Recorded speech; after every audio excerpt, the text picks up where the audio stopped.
Hello? He lived. Wait, where'd Calvin go? He didn't live. Calvin's in an emergency.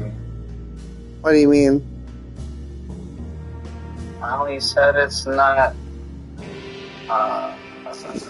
Well, I need to show you something. He said it's nothing serious. What? Let me find it. Hold on, let me get back to I probably have to redo the whole thing. Yep, hold on.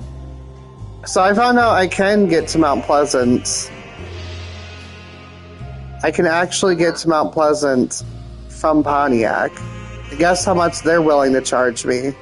$29. It's cheap. Indian Trails is cheaper than Greyhound. I actually, on the note of that, can I tell you something?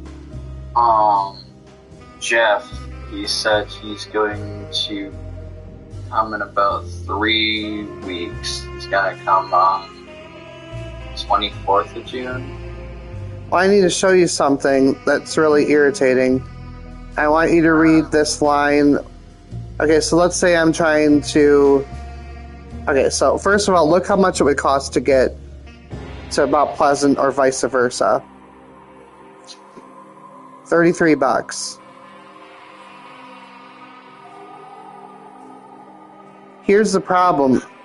Read the paragraph under enter passenger details. What does it say you have to have?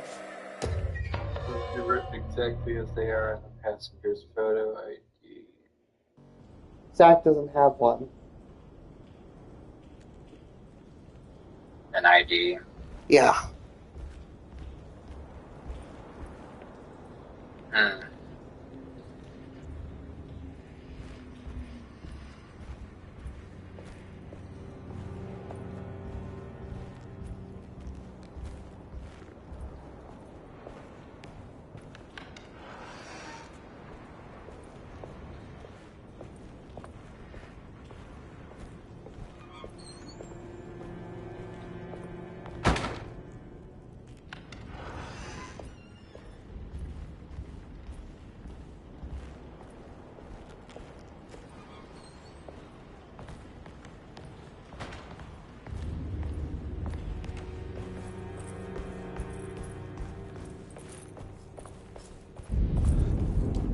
I need the key.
I need the key.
As the world moved into the new decade, America was spiraling into a maelstrom of debt, drought, and death. It was called the Great Depression and ruined many families. It was a fitting name, for poverty also breeds madness through desperation. Yermi was of course no such victim, for he already witnessed the darkness within. He knew the shadow that stood on his threshold very well. It wasn't new. It was something that had always been with him.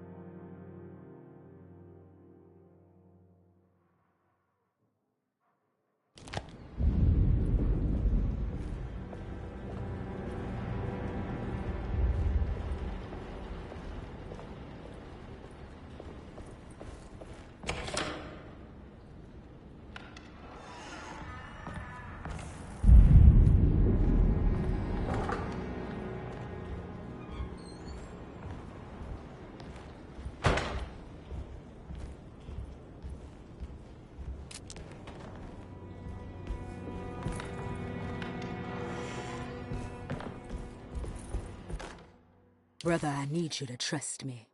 This is the most important moment in our family's history. I know you have doubts and that the terrible Mama Loa told you lies. I would never betray you. I promise. Lottie.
Detective Comby, I'm terribly sorry that my niece has pulled you into this mess. Please, with all my blessings, take her away from this cursed place. I have destroyed that Eater of Worlds and locked it away in the attic and retreated to a place of hiding. Tell Emily I'm safe. Tell her all the lies you can think of to make her listen. Take her back to New Orleans. Sincerely, Jeremy.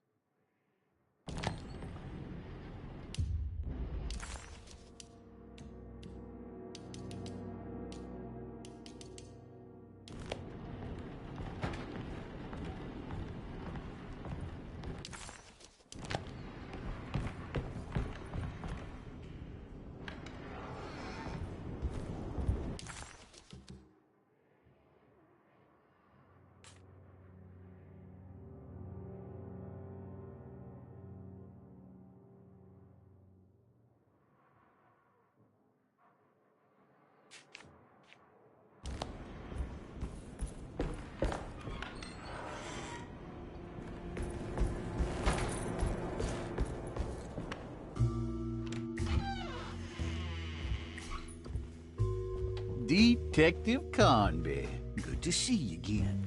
Solved your case yet? I'm trying. Hey, Grace, you okay? Oh, she is just peachy, Detective. Are you looking forward to the Feast of St. John, Grace? I can't wait. Kids, ain't they great? What exactly are you planning for tonight? Oh, not much. We eat, we drink, we pay tribute to the wishing tree in the conservatory. The usual. Then why all the excitement? There is just something about tonight. Something's different. I think we all feel it. Besides, we got ourselves some new words for the prayer thanks to your buddy Jeremy. She'll come and turn the world inside out, and things will begin again. That sounds strangely threatening. You should come. Oh, God damn it, Grace. Stay put for once.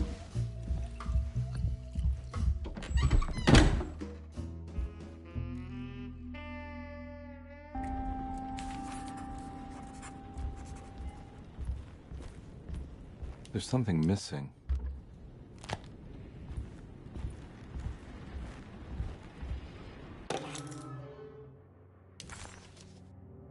Better hold on to these. Wouldn't want them to get lost.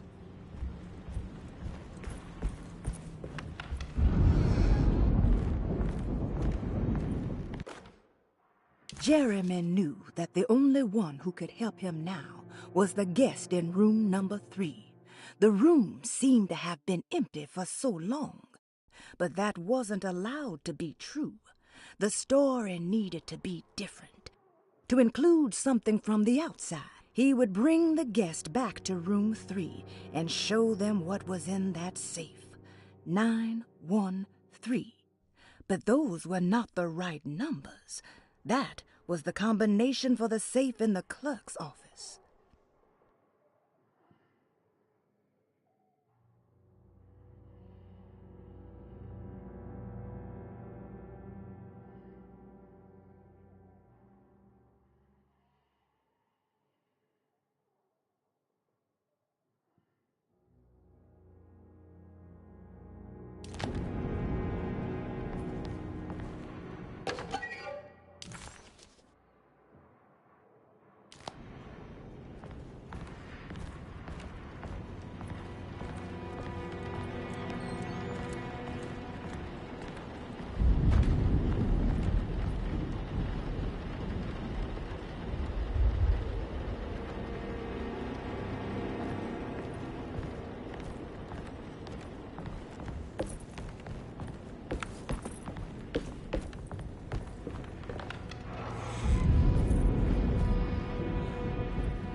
can't leave. I got a job to do.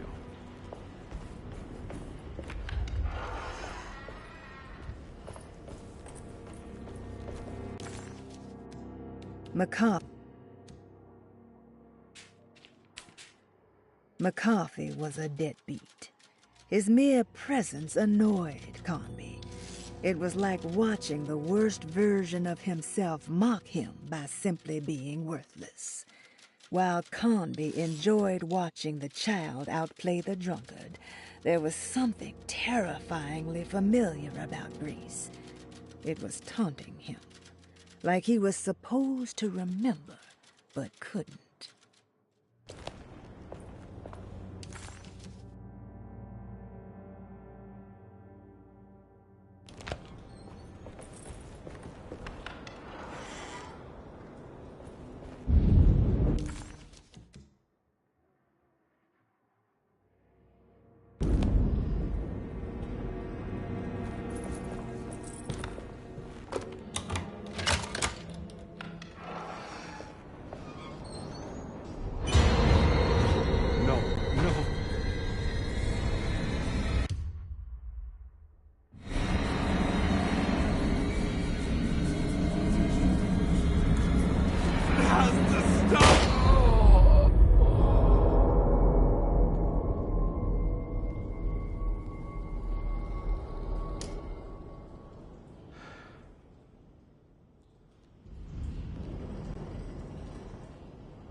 Sometimes, I think this place makes me worse.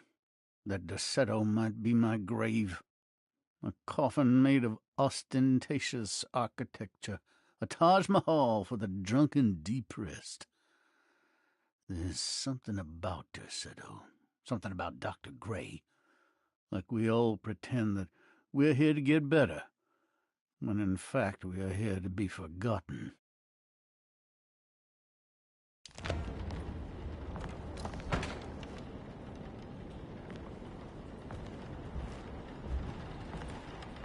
Looks like McCarthy has something hidden inside.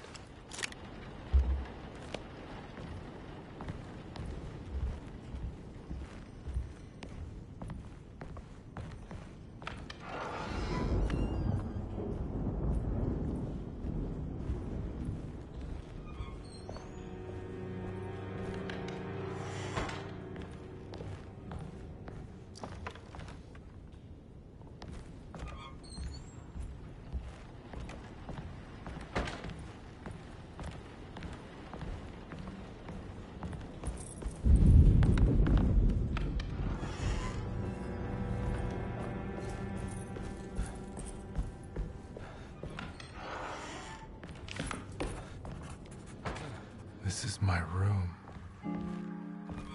I belong here.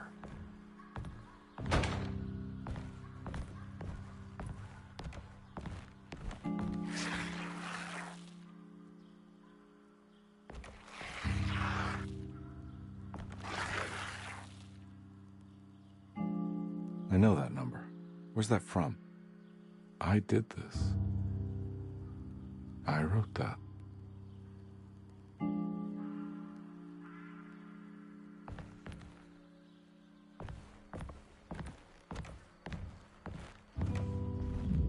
I know the combination. I carry it with me.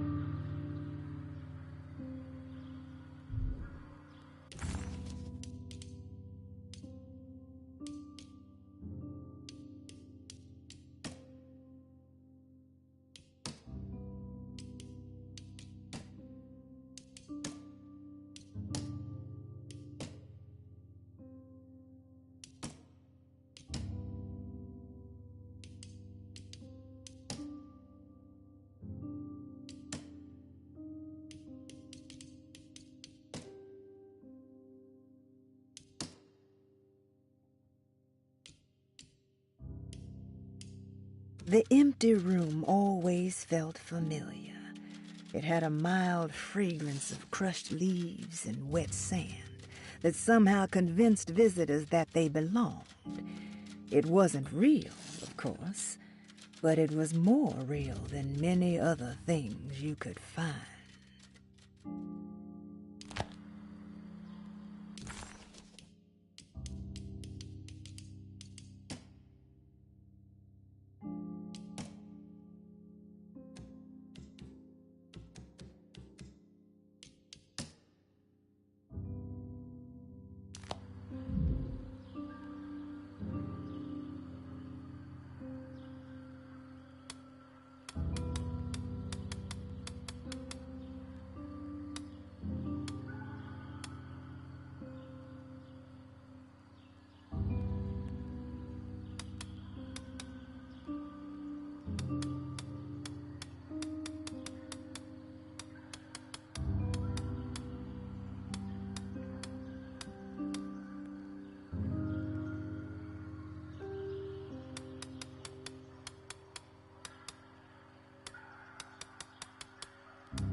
I recognize this view.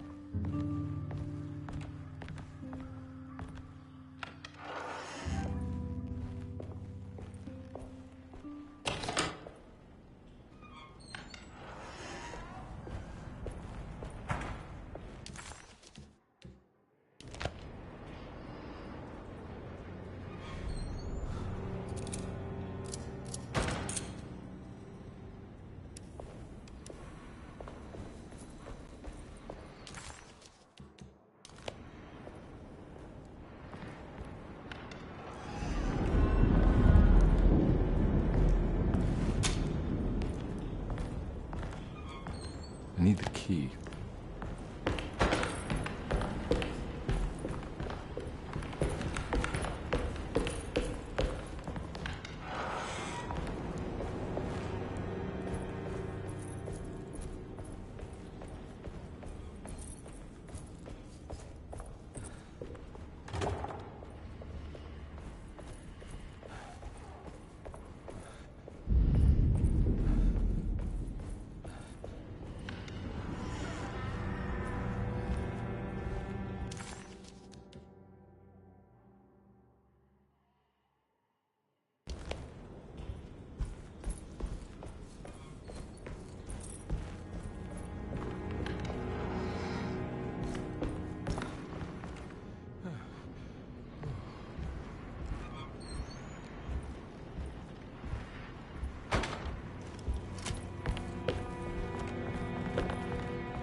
I can't leave. I got a job to do.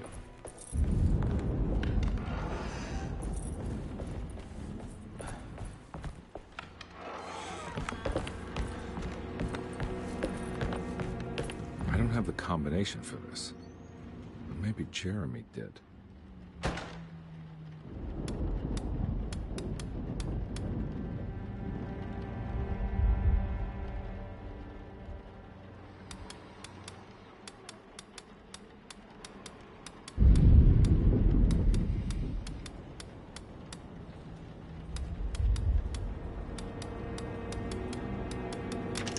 It worked.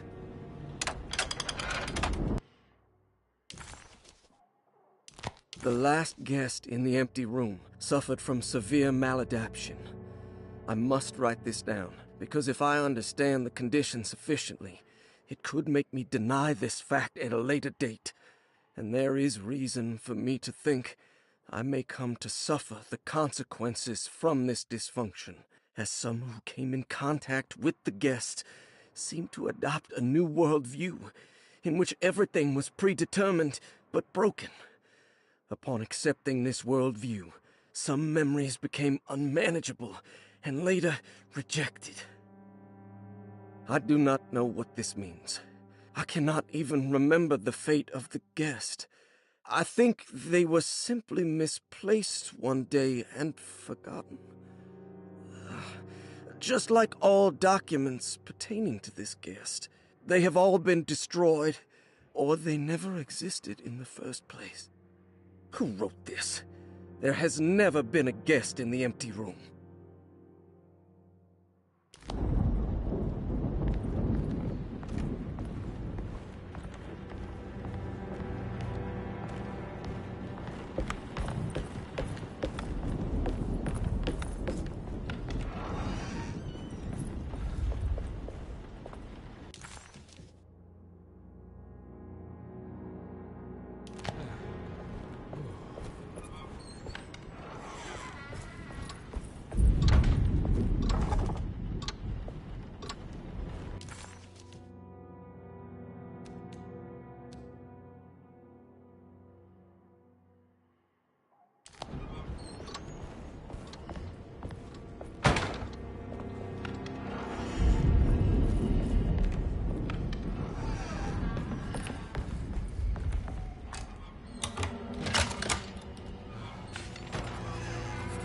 Dr. Gray's office, all to myself. Let's see if we can figure this guy out.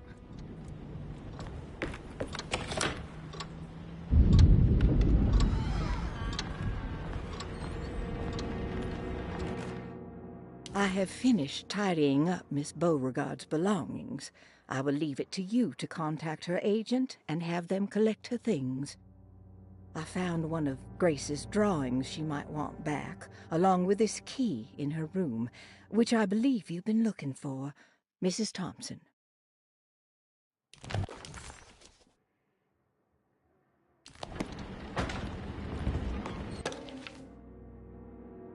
This is where McCarthy has hidden my favorite young.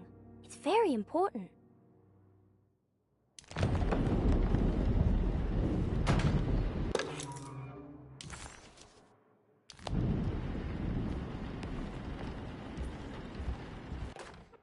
Dearest Dr. Manzetti, I find myself in a losing battle with my patient.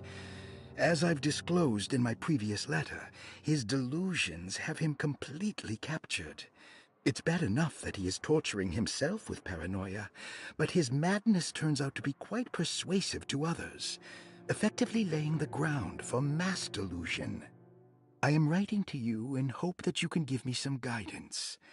Beyond my ambition to avoid devastating surgery on my patient, I have grown worried about my own defenses. The words of my patient are deranged, yet they often resonate with something primitive within me. I have tried photographing his brain with X-rays.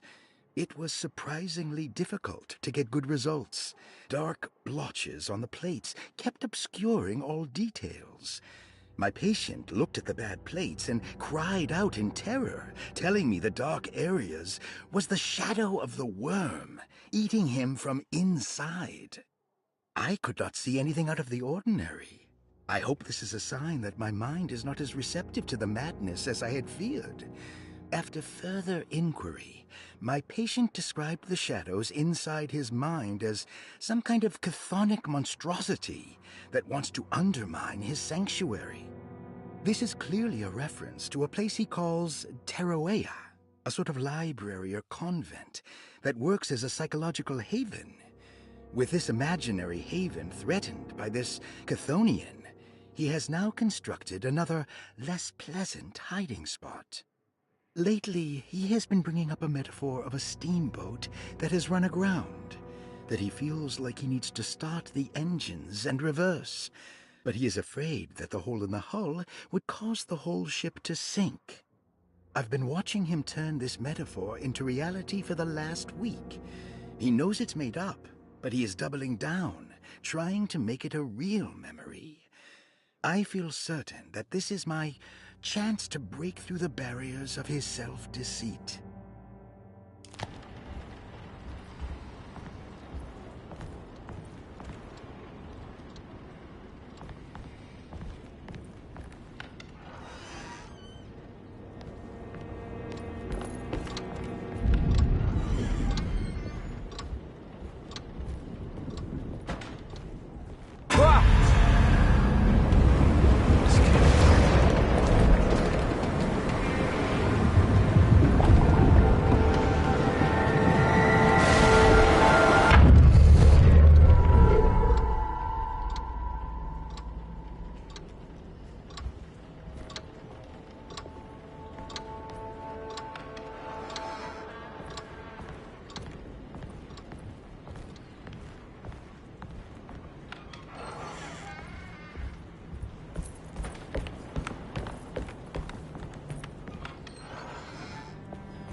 need the key.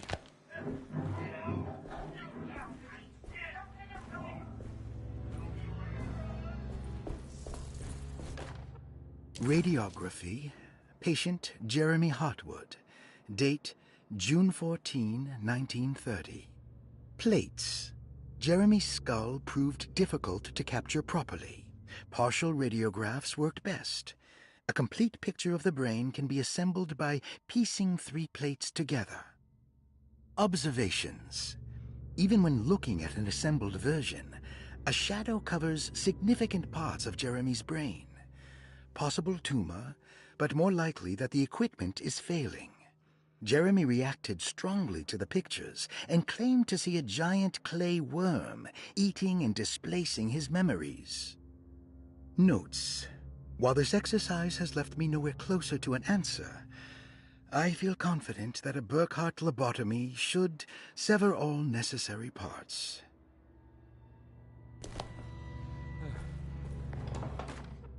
Hypothetical psychosurgery based on the ideas by Burkhardt and the St. Petersburg research could end up saving Jeremy's mind. Severing the connections around the frontal lobe would certainly solve most mental afflictions. The procedure would be brutal in performance, as well as in efficiency. An ice pick pushed through the edge of the eye and into the skull would untether the nerves like Alexander cutting the Gordian knot. As this would likely leave Jeremy in a very different condition, all other paths should first be explored. The medical instrument I would need for this lobotomy is missing, and I should have Waits order a new one.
Don't mind if I do.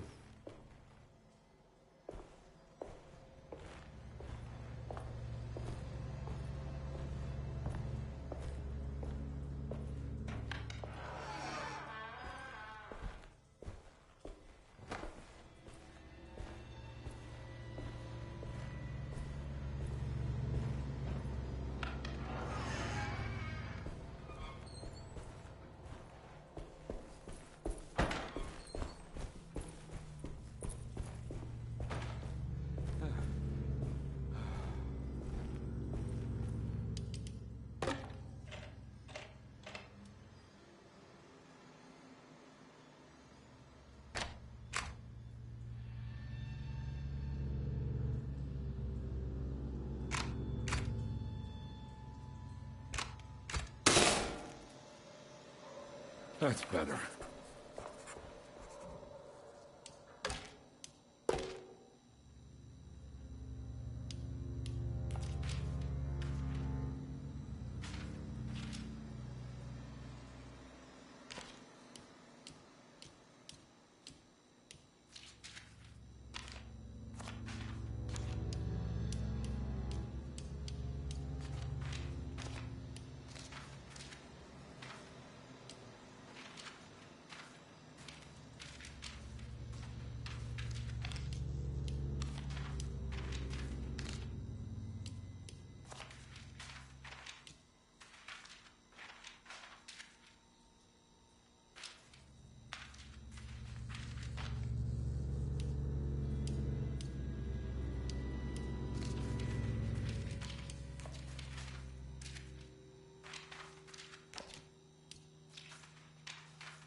Dr. Gray had been putting Jeremy through some thorough medical investigation.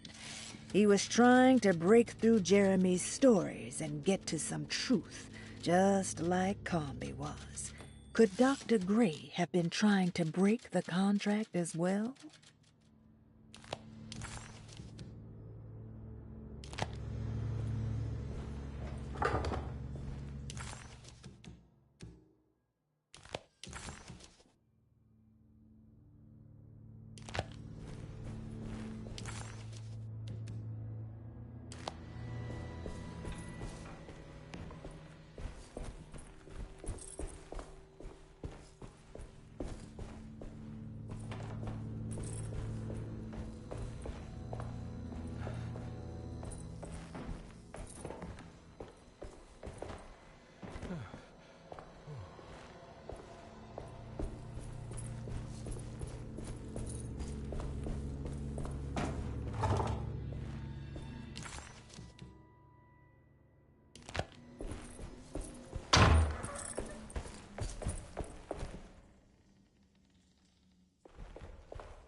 Why does this keep happening? What am I supposed to do?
detective. I have made many discoveries in my case. The child we want is safe, thanks to good people like me and you. We're so similar, but you don't see all the things I do. To find your man, Jeremy, you also need to look for the girl. It has always been that way. The young deliver us all.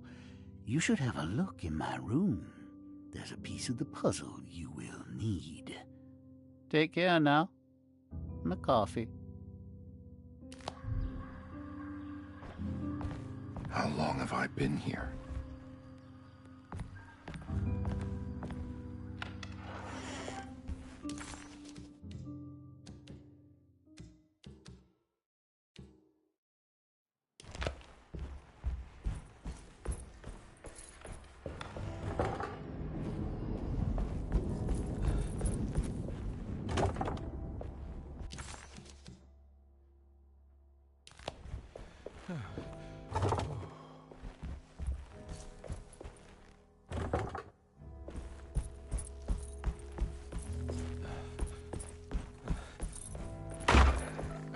Take this much more. This has to end.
Looks like McCarthy has something hidden inside.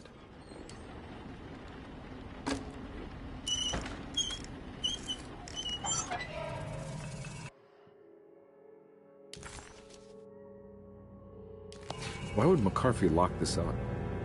Was he trying to keep Grace from completing the shape? If so, couldn't she have just made another drawing?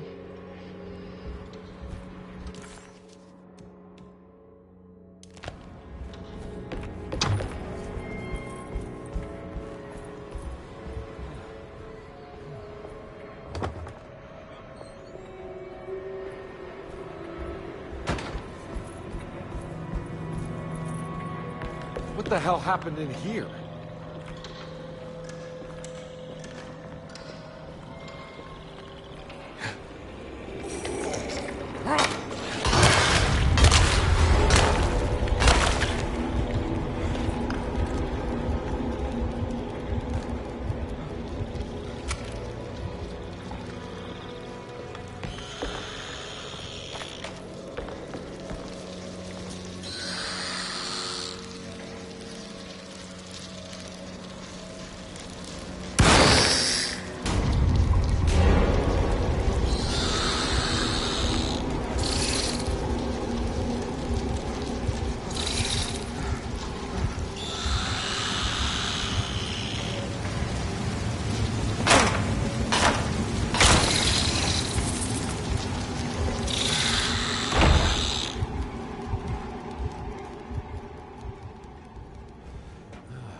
There's something missing.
This looks familiar.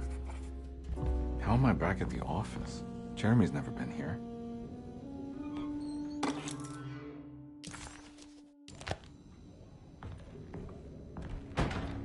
That's me, isn't it? How long?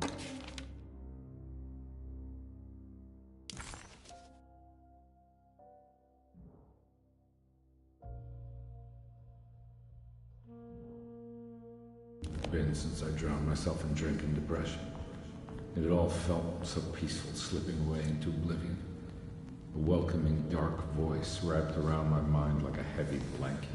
It turned off suddenly as I woke up from the sound of my office door closing shut.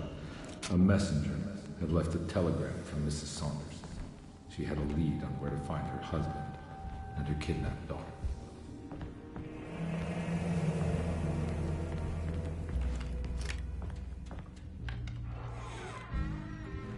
God, I used to drink so much back then.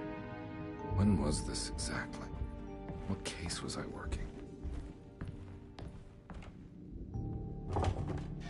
I think I need to figure out where I'm going first.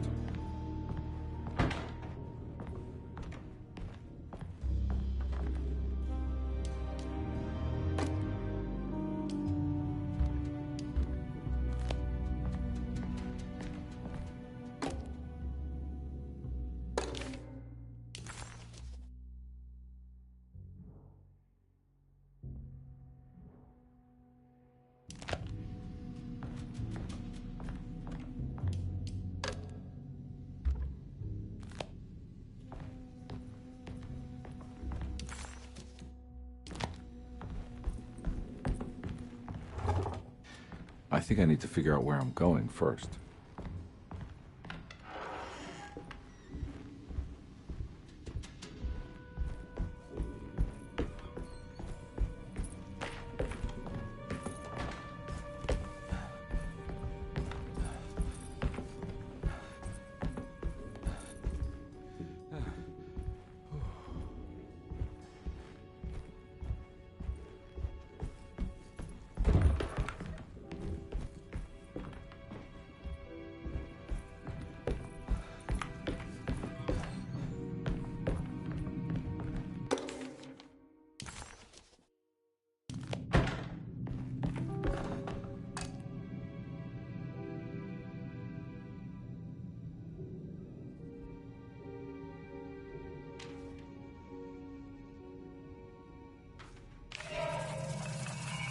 I remember this case. Some kid got taken by her father, headed out of state, but he had made a mistake by selling a painting that his wife actually cared about to a collector named Thornhill to fund his venture. That's how I tracked him down. At least I think so.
Thornhill wasn't a bad man, but he had principles keeping him from handing out information about his deals.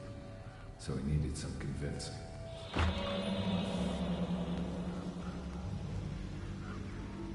Well, every case can't be squeaky clean.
Mr. Saunders had sold a valuable painting to Thornhill, hoping the money would carry him to wherever he was going.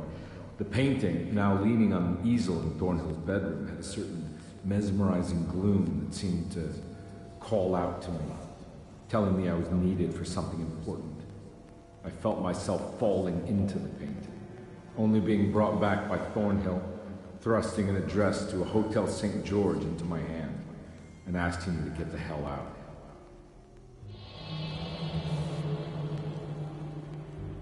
I don't remember this at all, but I can't say it didn't happen.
can't go that way.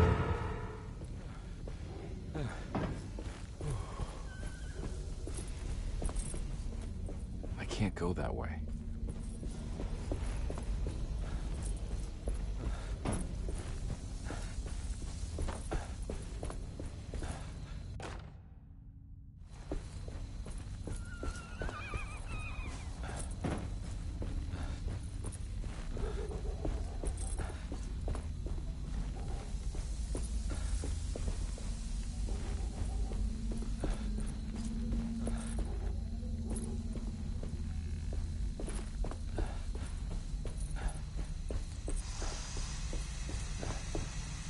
On my way to the hotel, the Morton gang caught up. I owed them money, a lot of it. I can't remember what for. Probably some dumb gambling debt growing in size for each payment missed. I punched one of them out, and I sent the others packing. Just...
I found it. In the hotel ledger, I recognized the handwriting of the signature, Ted Stryker. It was him. I could feel it. It was the kidnapper I was hunting. I put on my knuckles and hurried up to his room.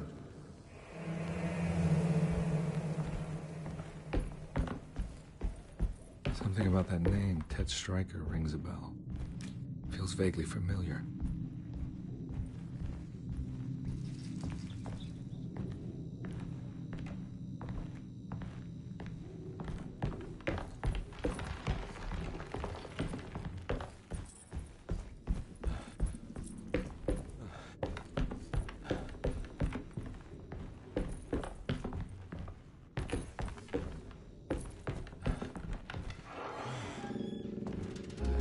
I recognize this room, but I didn't catch up with them here. I must have followed them. But where?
That's right, he was running away, ditching his old life and marriage in New Orleans to find something better in Tallahassee. And he took his daughter with him against the will of the mother. That's why she hired me. But I stopped him. I caught up with him at the Pearl River Bridge. Pearl River. This is where I caught up with them. This is what the Dark Man wanted me to revisit. But I'm still not seeing it. What am I forgetting?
I can't go that way.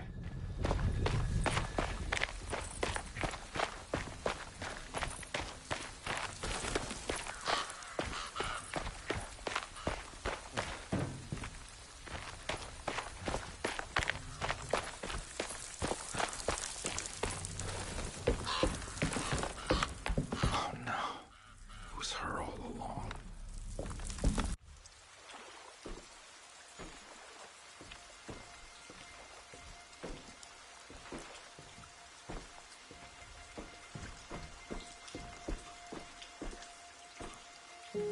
I can't believe I didn't recognize you. I looked a little different back then, I suppose.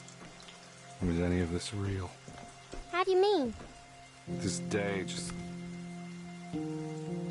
so much is happening. I can't... I think I've lost my head. Do you need me to apologize? I mean... I am sorry. I don't think I need to begin to explain. You're just a kid, Grace. I'm really sorry. I didn't mean for it to happen. Lies. More lies. No, really. I thought I was being a good guy by handing you over to your mother. I didn't know. I couldn't have known that she wouldn't care about you.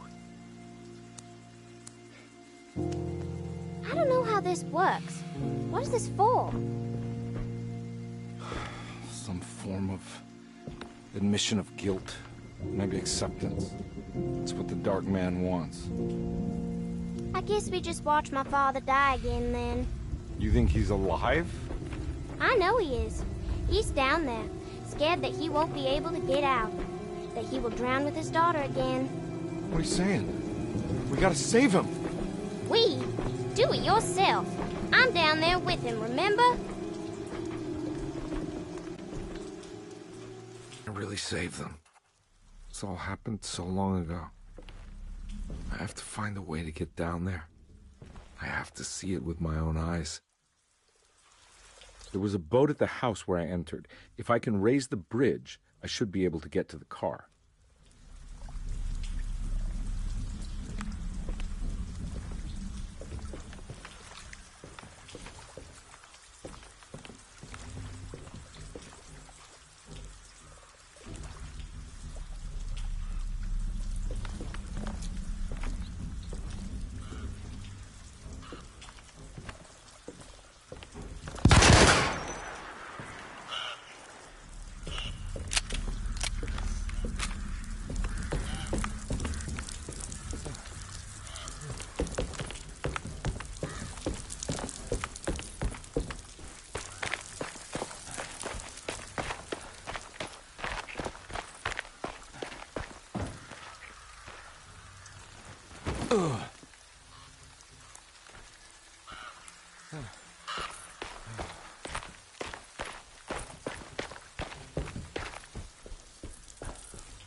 Can't go that way.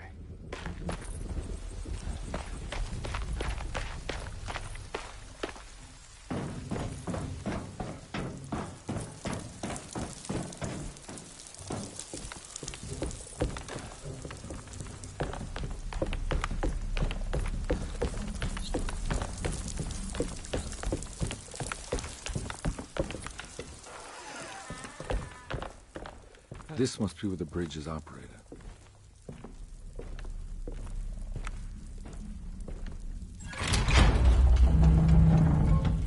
Nothing's happening. It's like something's holding it back.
There we go. Should be able to pilot.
Carnby, are you okay? Don't leave me alone. What the hell have you been doing? What's going on here? Look at this mess! I'm sorry, Mrs. Thompson. Don't make me kick you out of this house. Now get out!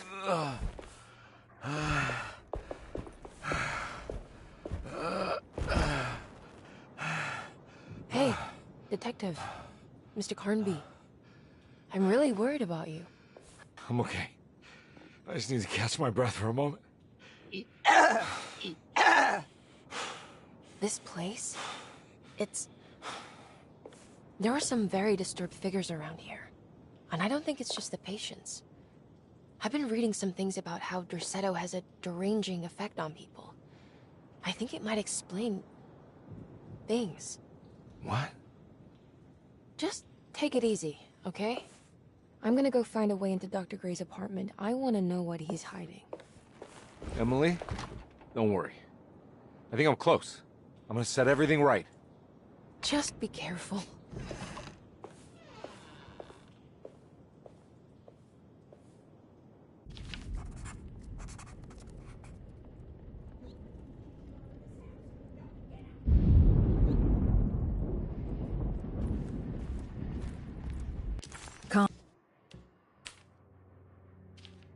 Carnby had run their car off the bridge. He pulled Grace out of the sinking car, but left her father to drown. He could have saved him. There was time. He just chose not to. Instead, he took Grace back to New Orleans and collected his paycheck.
I'm not going in there. She's clearly had enough of me.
think Dr. Gray might be in there. Perfect time to snoop around his office, though.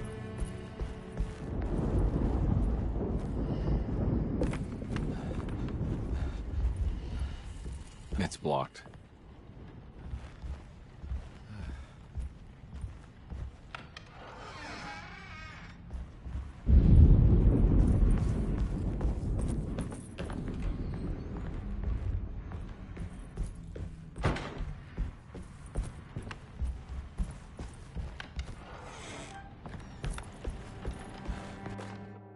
Lunacy and the Astarte Artist Colony, a monograph by Yael Klein.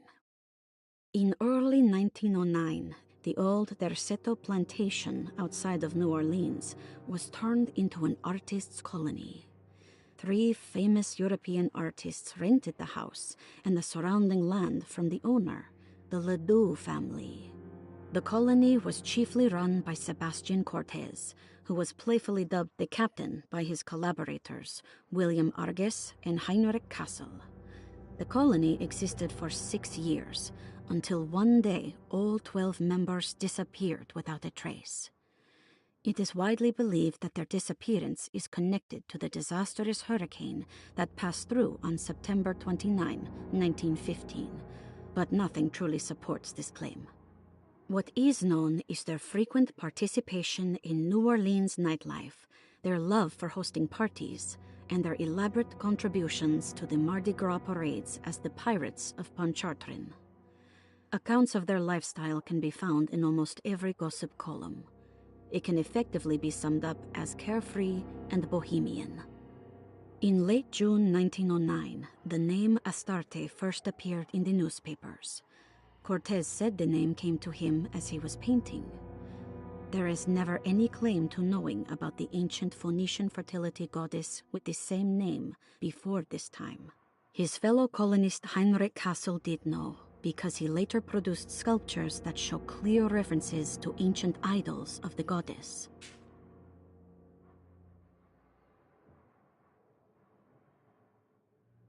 Even the name Derceto is the Greek name of a Syrian. Lunacy and the Astarte Artist Colony, a monograph by Yael Klein. In early 1909, the old Derceto plantation outside of New Orleans was turned into an artist's colony. 3 famous European artists rented the house and the surrounding land from the owner, the Ledoux family. The colony was chiefly run by Sebastian Cortez, who was playfully dubbed the captain by his collaborators, William Arges and Heinrich Kassel. The colony existed for 6 years, until one day all 12 members disappeared without a trace.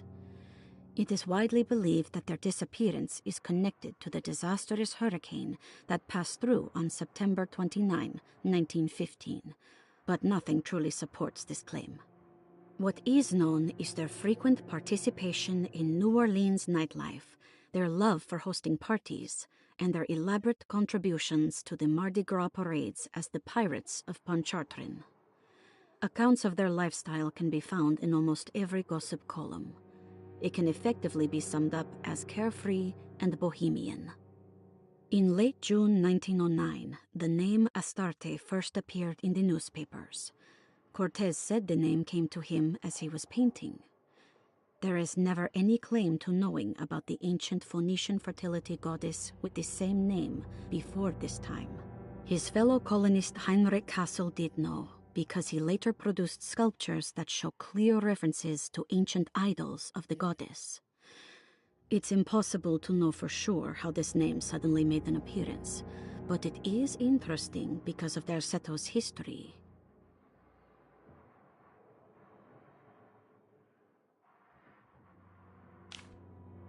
Even the name Derceto is the Greek name of a Syrian fertility goddess.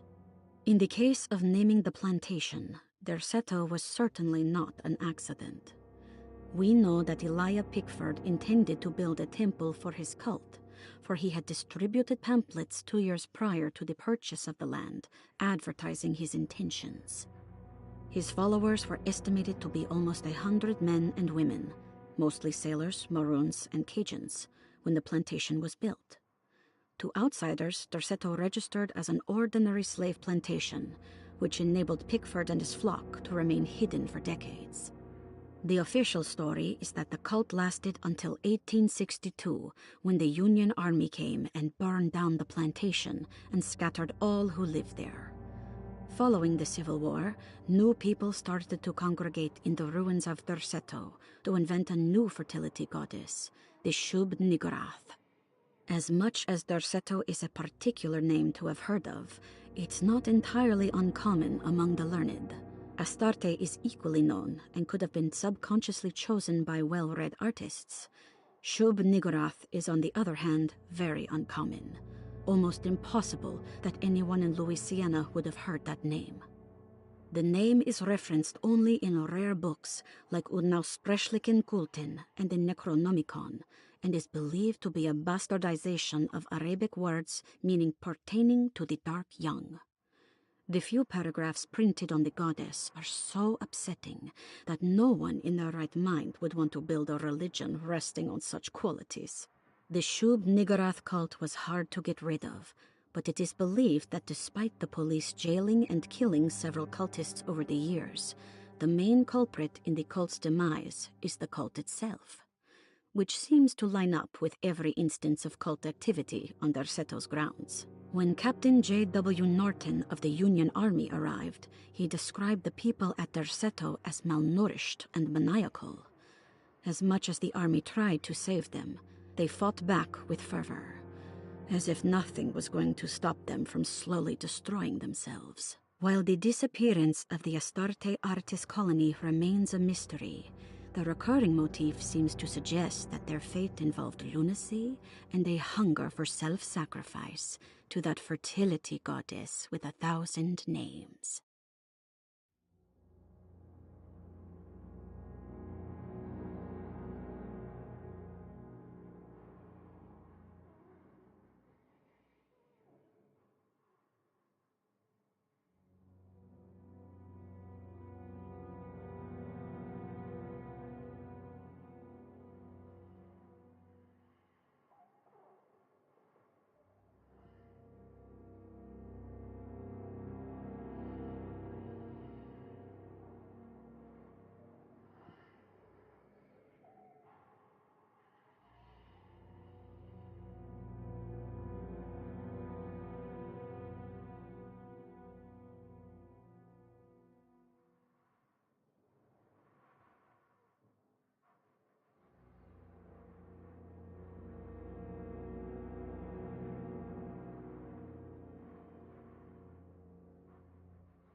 can't leave. I got a job to do.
What did you expect from them? You created too much. There wasn't any room to breathe. Your reification rendered all possible worlds void. You took everything they could imagine and constrained it into something that you didn't even care about. Or maybe you did. Perhaps you cared the most of all. Maybe you tried to save them from themselves, and that is why you had to die.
And we're back here.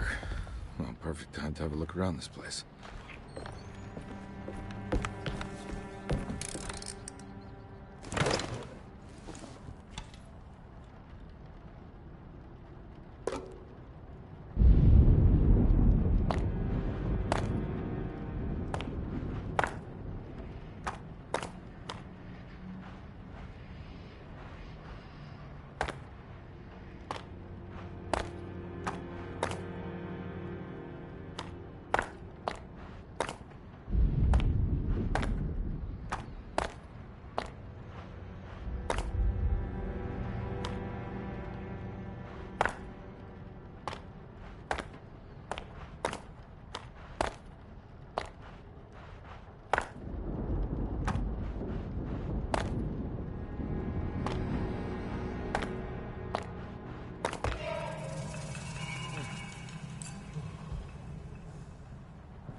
What is that?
Hi, welcome to the stream. I'm just trying to find some last minute things.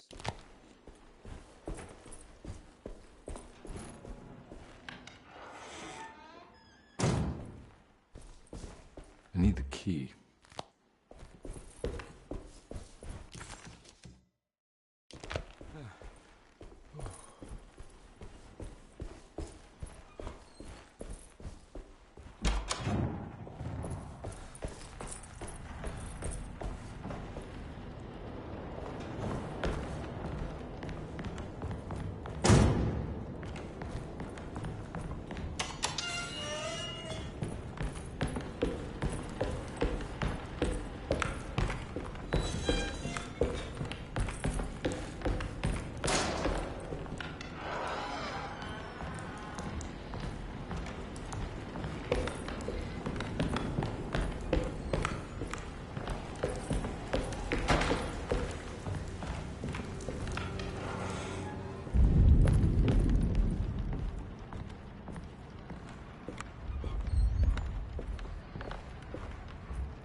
This is where Jeremy's hiding, right? Hello? Is anyone there? Jeremy? I need help! Wait. Can you hear me? I'm stuck in the mud and the fire is taking Jeremy, me. where are you? The motor is dead. I can't do anything more. Hang on, Jeremy. I'll figure something out. I'll get the boat running.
The boat's wedged itself right into the bayou.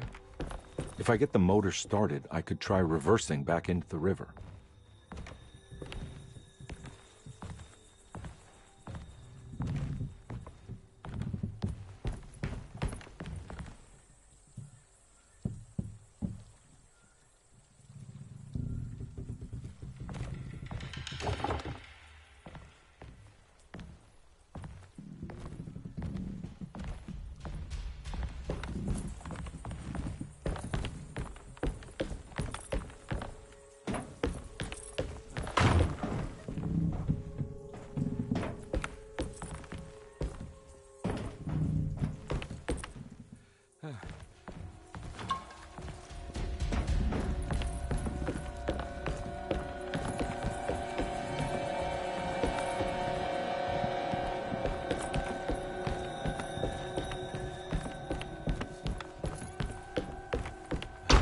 Jeremy, where are you?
Pretty weak.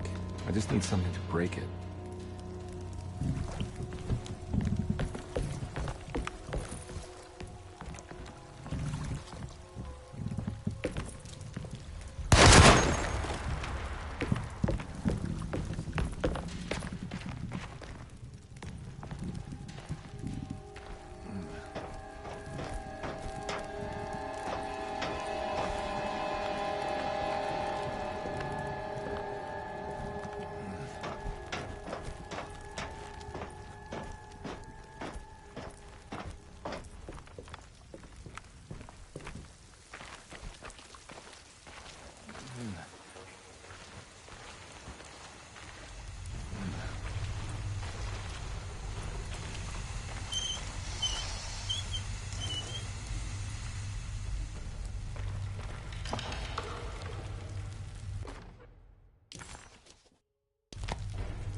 This definitely needs fuel.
The artist spent a lot of time boating on the vast lake Pontchartrain. Poetry, painting, photography, everything seemed to become better by the shimmering water and the opalescent sky. One night, as the sailors returned to Darceto, they found a masquerade ball taking place. It must have been Perosi and Nora who invited their friends from the theater. The sailors quickly fashioned masks out of plaster of Paris and joined the festivities. They enjoyed themselves for hours before realizing time was not passing. Nor could they find their friends. As they began to worry, they demanded that the guests unmasked. But they could not, because they were not wearing any masks.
and then I strangled all life from my body. Are you under the impression that you died? Yes. No. I was supposed to die. What does that mean? That you were supposed to die? I'm the catalyst. I had to die to make the story happen. What story?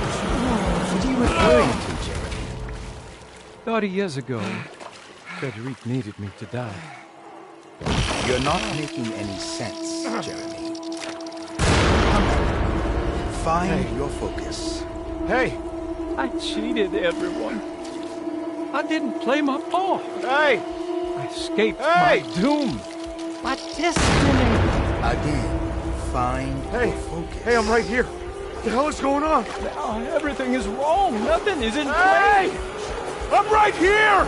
Calm down, Mr. Conby. What do you want? Were you not talking to Jeremy right now? I haven't seen Jeremy all day. Are you all right, Detective? No. Actually, I don't think so. Well, maybe. I'm gonna go look for Jeremy. Good. Let me know if you find him.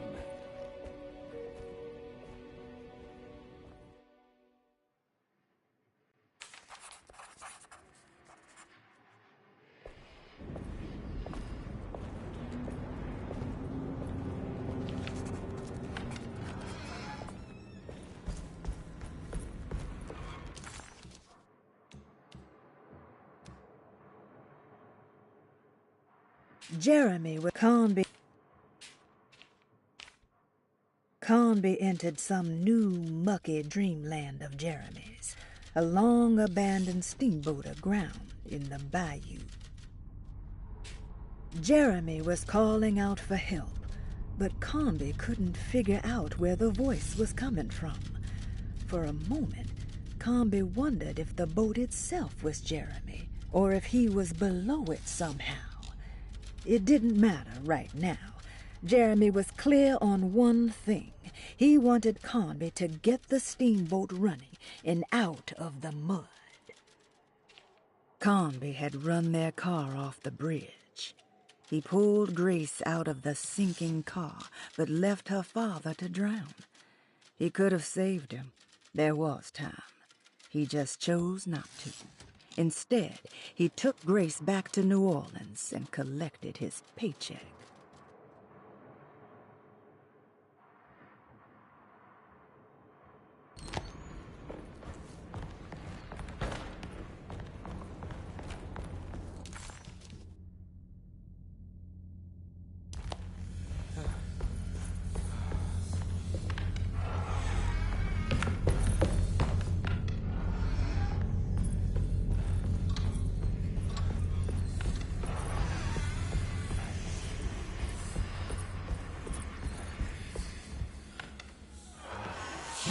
Detective, am I glad to see you. Lock the door, will you?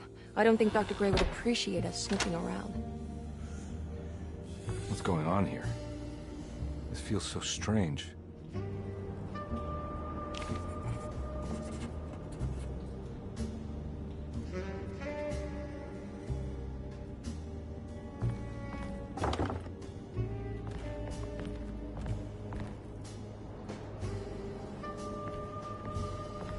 There's a book missing.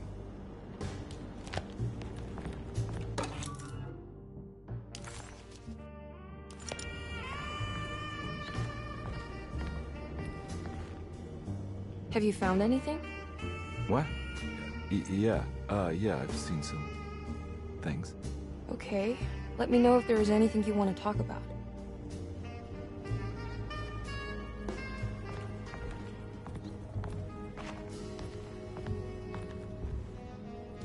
You don't find this place strange?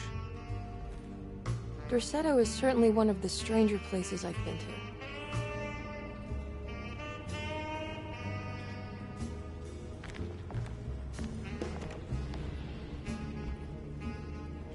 This room feels too real.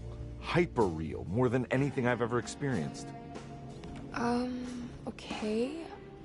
I don't see what you mean. Forget it. I gotta get back to breaking the contract. Yeah, that's what I was doing.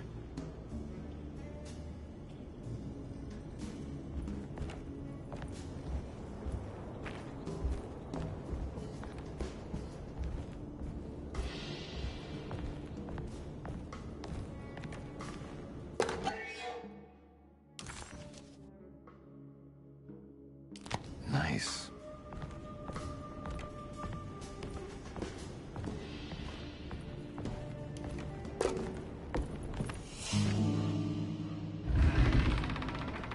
What did you do? I was just rearranging the books. Well, come on, let's check it out.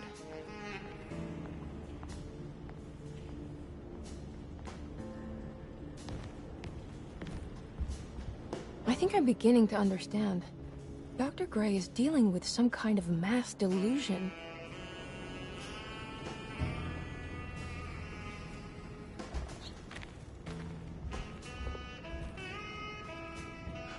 What were you saying about mass delusion? Derceto seems to have a deranging effect on people living close by. It has a history of creating cults devoted to some nature goddess.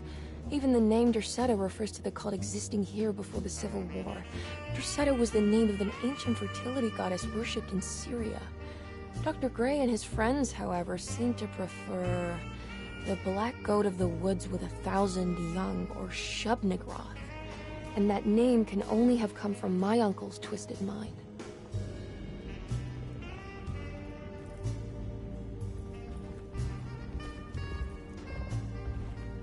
You think all of them are in this cult business?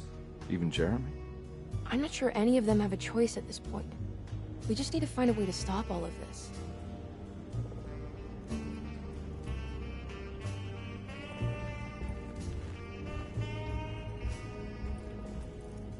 I've been so busy trying to free your uncle from the promise he made to the Dark Man. I guess I kind of just let everything else go.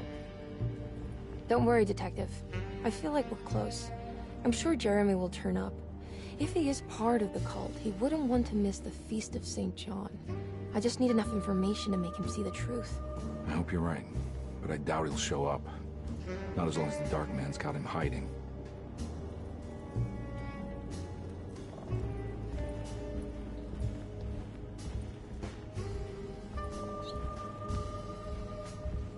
That mark on the floor looks like talisman positions, but from which direction should I look at it? The Snake Dagger, a monograph by Yael Klein. In Ludwig Prin's book on pagan rituals called The Mystery of the Grave, as translated by Nicholas Vachy, there are several references to a sacrificial dagger called the Snake Dagger. It has long been thought of as a poor translation of the original text, that it would be more appropriate with worm dagger from the Latin vermis cultrum. This seems natural following the recent consensus that the original title of Prin's book, De Vermis Mysteris, should literally translate to the mystery of the worm. However, this would take away from Vachy's great effort at translating the underlying meaning of the words and revealing several cultural beliefs.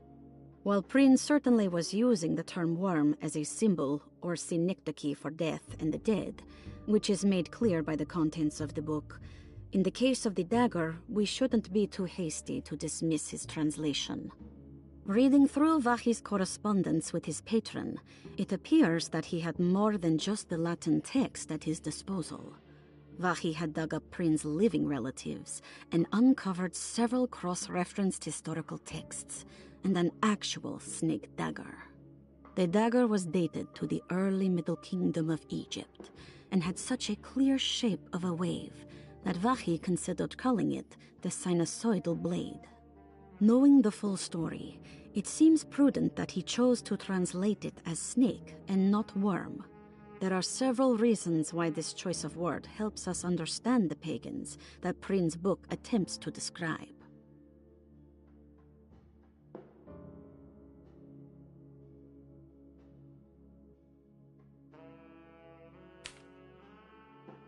The symbolic value of the shape becomes more apparent when reading about the use for the dagger. In the passage of possession and exorcism, we find The snake dagger poisons the poisoner within the victim and is therefore pacified. Where the literal text would tell us that the worm dagger trumps the demon possessing the victim, it tells us nothing of their reasoning, only that somehow this dagger wins against the demon, like it had the better hand in poker. Vahi's translation allows us to follow the underlying logic to the ritual magic that is being performed. Poison the poisoner sounds like fighting fire with fire. That to hurt the demon possessing its victim, the priests would have to fight back with a power that is known to the evil they are fighting.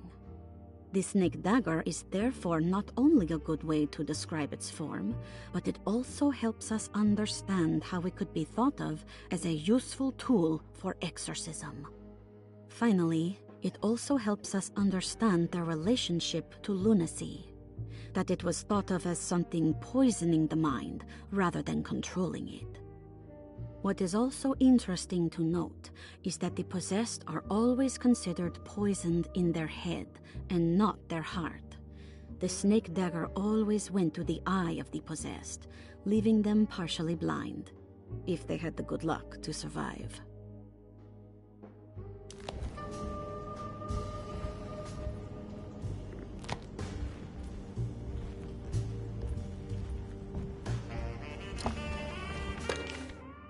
Good to finally meet you, Mr. Hartwood. I'm here on the behalf of your brother Philip. You were expecting me, weren't you? Yes. You're from Derceto, no? That's right. I just wanted to ask you a few questions to see if there is anything I can do to help you and your family. Okay. I understand you're full of imagination. You make up a lot of things. I suppose. And you obsess over them, blurring reality and fiction. Sometimes. Do you want to tell me about the Dark Man? No. No, I don't. That's all right. Perhaps there is something else you can tell me. Something you know to be made up, but you hold dear. Juan? John? Who's John? No. Juan Luis Jorge. Oh, wait there a moment. Here, take a look. Is he... Oh, he is the author. It's a magnificent book. Life-changing even. The real Juan is long dead, but I like to think of him as my friend. My most beloved friend. I see. Do you often do this? Fantasize about people you read about? No. Well, there is Jacob. Who is Jacob? Turn to the last page. Oh, it's a newspaper article. The Prisoner of Ice, Jacob van Ostad. Is he also your beloved friend? Oh, no, Doctor. Not at all. He is the fire that fights fire. Yes, I think it's clear your overstimulated imagination, this mania, needs to be tempered for you to live a normal life.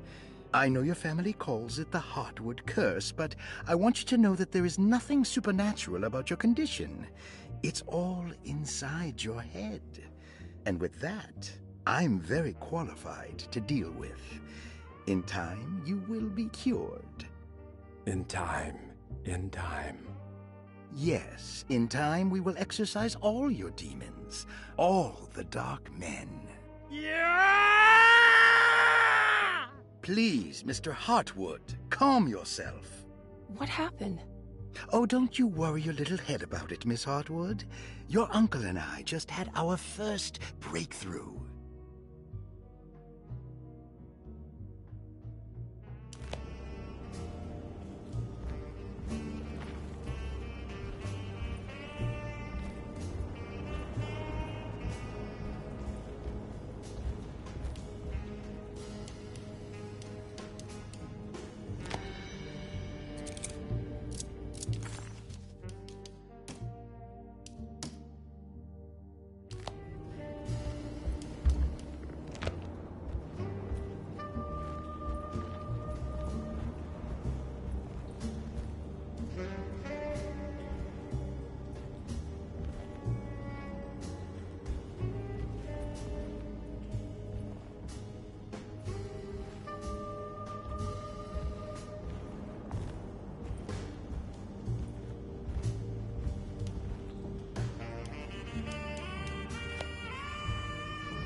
Has that been there this whole time?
Hello? Detective Conby? Who is this? Jeremy? Jeremy is with the Dark Man. You can't save him. Well, I've done everything he wanted so far, and there's just one more thing on the list. I expect him to keep his promise and return Jeremy unharmed. Get out, Detective, while you still can.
Detective Conby felt removed from himself, like driving drunk. He carefully tried to navigate his environment. What the hell was going on? Was he finally losing his mind?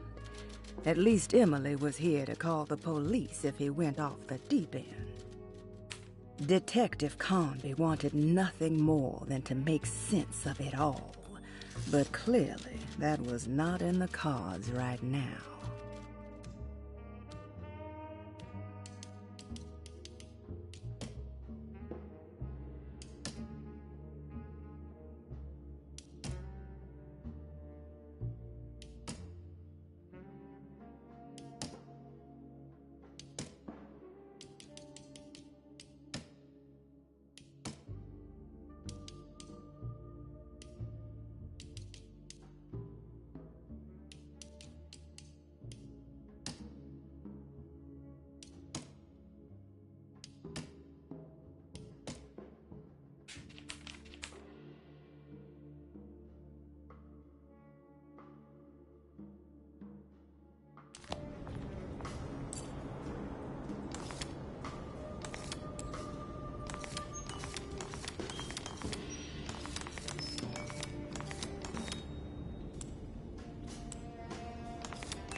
You okay?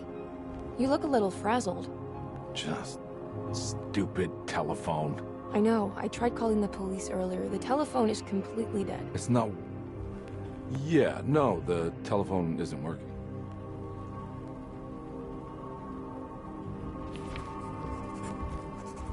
Miss Hartwood, I think you're gonna want to see this. Is there something in the closet? Yeah, there is. You don't see the very obvious gate leading to whatever Jeremy's madness is serving up next? I don't understand. Are you making some kind of fashion metaphor? I'm sorry, I don't have time for this. Can you just tell me what you're doing? You don't see this. It's fine. It's fine. Catch you later. Are you going inside the closet? Yeah. You got a problem with that? No. Do what you think is right, Detective. Sorry, I didn't mean to. Goodbye, Miss Hartwood.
Found the ancient stellarium perched on a cliff facing the Arctic Ocean after a day of sailing due north of the Eskimo encampment. Jacob van Oostad was our most keen member of the expedition. He had been chasing down the source of a peculiar type of crystallized metal present in several sacred items among the natives on the northeast coast of Greenland. The site was a remarkable find for any explorer, and we were all enraptured in our search for enlightenment and meaning. The surviving architecture seemed almost unearthly in origin and astonishingly sophisticated. The metal Jacob was searching for was abundant, almost ubiquitous. We were so taken by our find that we were surprised by the sun falling below the horizon. As we quickly picked up our gear, ready to head back to our camp, Jacob van Oostad declared that he wanted to stay. He was adamant. We begged him to reconsider. The night would be getting colder by the hour, and we feared for all our safety. Jacob refused, threatening us with violence if we wouldn't leave him alone. As the snowfall turned heavier, we left him there on his own. The next day, the weather became worse, and we had to spend hours enforcing our shelter as our tents became increasingly useless. The group had written off Jacob, thinking he must be dead. I had an urge to make one final attempt to save him, so I headed out as darkness fell with a handful of flares and headed toward the coast and up the climb, towards the stellarium. That's when I saw him, transfixed by a burning sky, that celestial lantern. Jacob keeled over and let out a painful shriek that struck me with such fear and pity. He was crying in agony, for the cold weather had ravaged his flesh. I called out to him, and he turned to face me. His vacant stare held me in place like a needle through a butterfly, and he said, "You must leave now, Herrstan. Go, and never come back." And so I left.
Hey, you! What are you doing here? What is this place? Turn back, Detective. You're not wanted here. Whoa, take it easy. I'm not your enemy. Oh, you're wrong, Detective. You're wrong.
God's sake, stay dead, will you?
I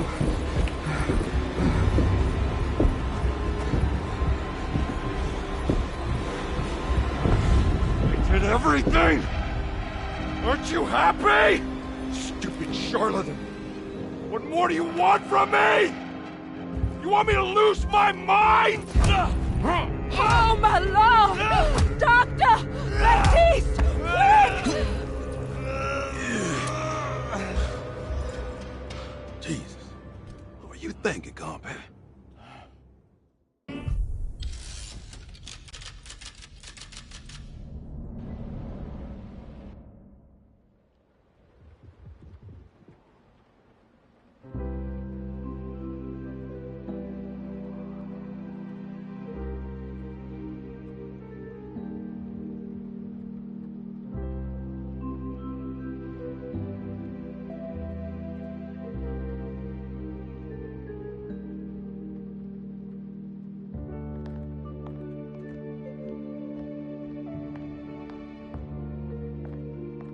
You awake?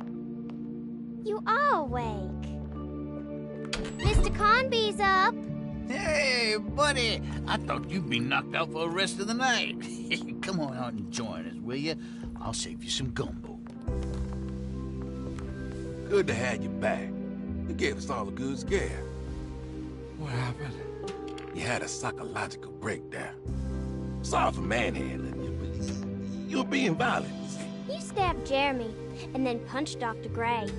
Are they okay? Jeremy's a little strange, but everything's back to normal. Really? All thanks to you, combat. You want to try standing up?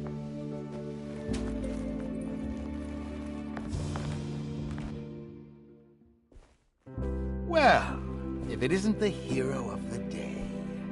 How are you feeling, Detective? Never better. How about you two? Hey, Jeremy, I didn't do too much damage, did I? Things are fine. Very quiet. What's up with him? Painkillers? No. You see, despite you having the finesse of a one-eyed butcher, you managed to lobotomize dear Jeremy. I did what? It's actually quite impressive. It's not like I hadn't considered it myself. I just wish Jeremy could have been helped without reducing his personality to that of an oyster. But he's gonna live. Of course. As long as someone keeps feeding him, he'll outlive the best of us.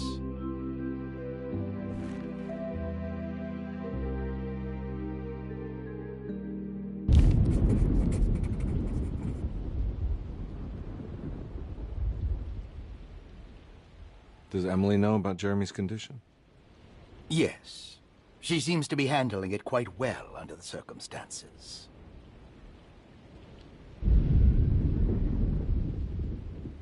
Does she still want to take Jeremy away from Derceto? I will have to insist that you do. This is not that kind of institution.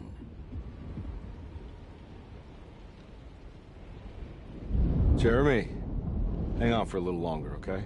We'll be going back to New Orleans soon. Oh, good. I do so miss the city lights.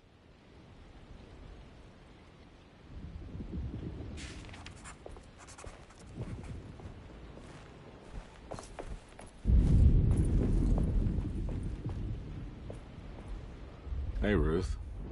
Glad to see you made it back to Derceto. You too, Detective. Make sure to stay for the festivities. It's no Mardi Gras, but it ain't bad.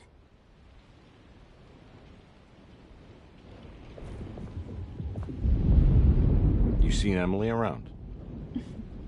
I saw her packing some things into that old jalopy you arrived in about an hour ago. I'm sure she hasn't given up on you yet.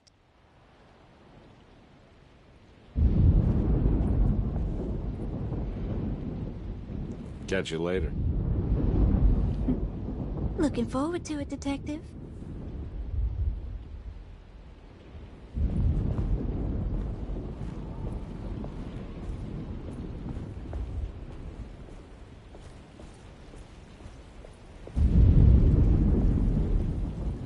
Good to see you back on your feet, Detective. Have some gumbo.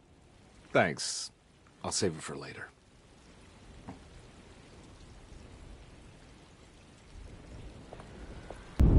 Seems like everyone's in a pretty good mood. The Eve of St. John is the most important date of the whole year.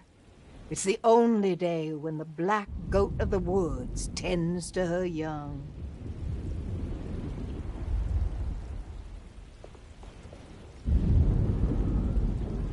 I'm gonna go look for Emily. Don't worry about her. She wouldn't leave without you, would she?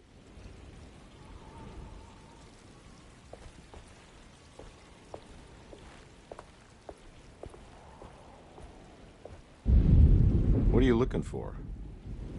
Just keeping an eye out for the storm. Radio says it could be a wild one.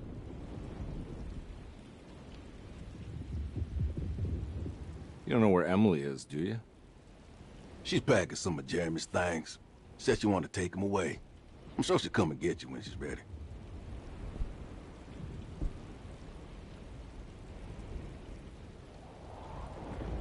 I should probably get a move on then. See you around, compare.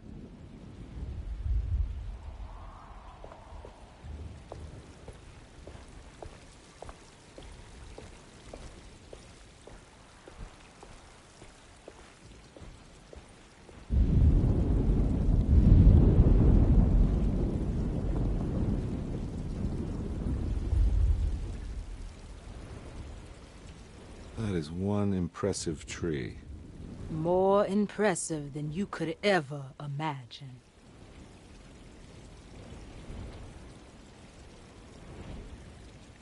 So how does this all work? You dance around chanting? For the ritual, I mean? Stay and find out, Detective. It might just do you good.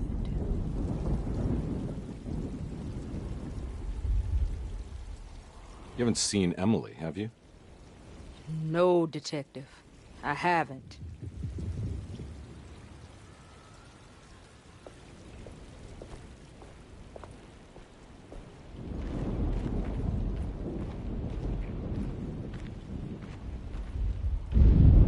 Hey, kid. What are you up to?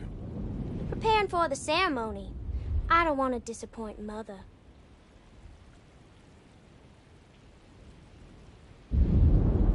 What's your part in this? I'm the Cabernet Corn. It's very important. Only I can settle our debt.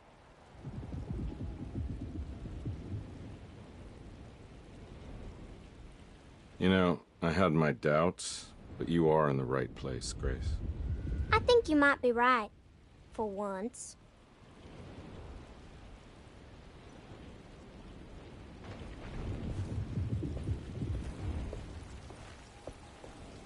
All right, tell me, what the hell's about to happen here? Every year we have a little turn-the-page ceremony by the tree. It's symbolical. It's like life has its cycles of grief and happiness. You know? Just like a tree facing the seasons. Things change, but remain the same.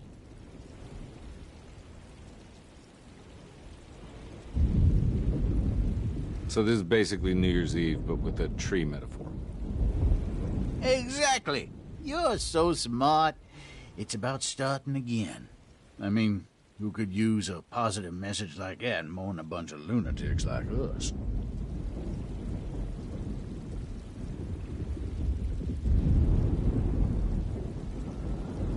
I get the feeling some of you think this year is going to be special. Any idea why? Well, we got some new words, thanks to your buddy Jeremy, and some other changes to the program. Let's just say we're all in this year.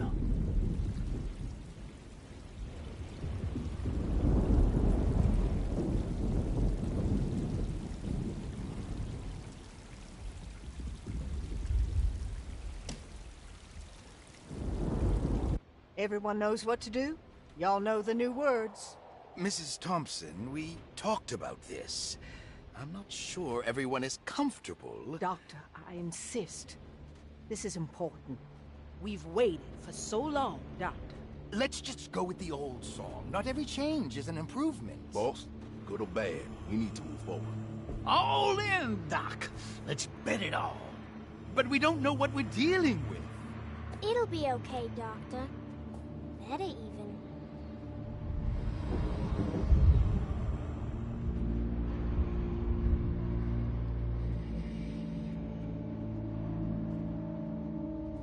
Ever there praises and abundance to the black goat of the woods.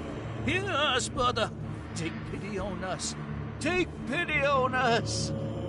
Ever Hear there us, praises Mother, and praises and abundance to the abundance, black black goat goat of the of the woods. woods. On us. Hear us, Mother, and take pity on us. Take pity on us. Ever there praises and abundance to the black goat of the woods. Hear us, Mother, and take pity on us.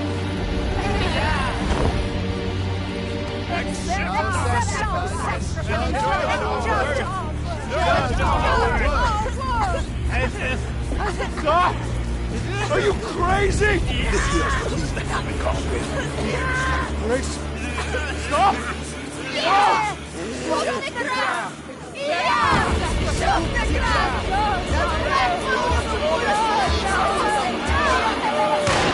Stop in the ground! Stop in the ground! Get my uncle out of here! Jeremy, come with me! Get over here! Jeremy, come with me! Jeremy, come here! No! There has to be a sacrifice!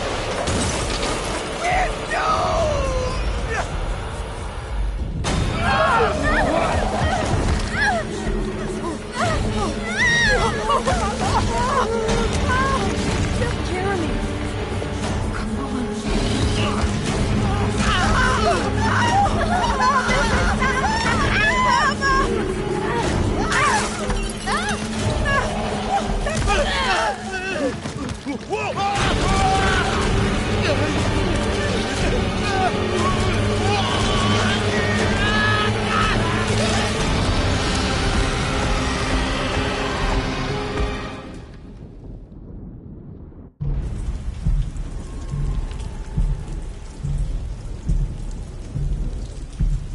I can't let that monster leave Derceto. I have to stop it.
Detective! Oh, what the hell was that? I tried to tell you. There was so much evidence. Their devotion to the Black Goat was like nothing I've ever seen before. I felt so dumb believing any of it, but I'm glad I did. Are you okay?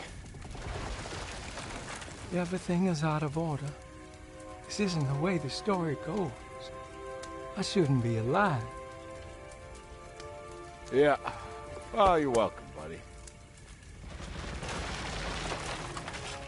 How are you doing, sweetie? I kinda like it. You ruined everything, but I'm not mad.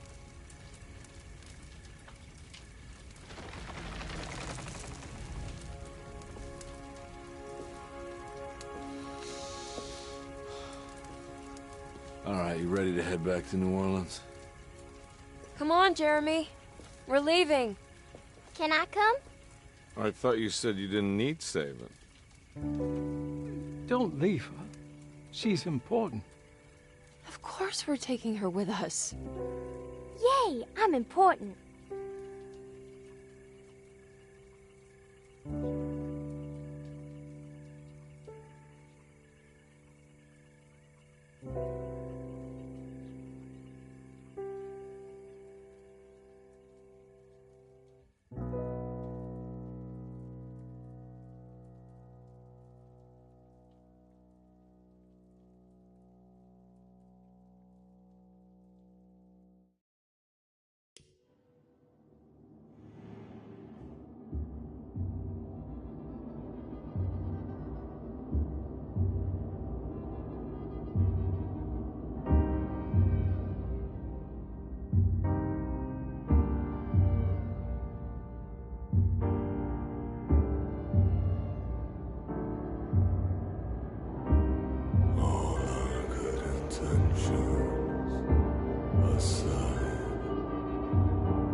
Hello? It's so quiet. Where is everyone? This is a big place. Maybe they're on the other side of the house. Stay here. I'll have a look.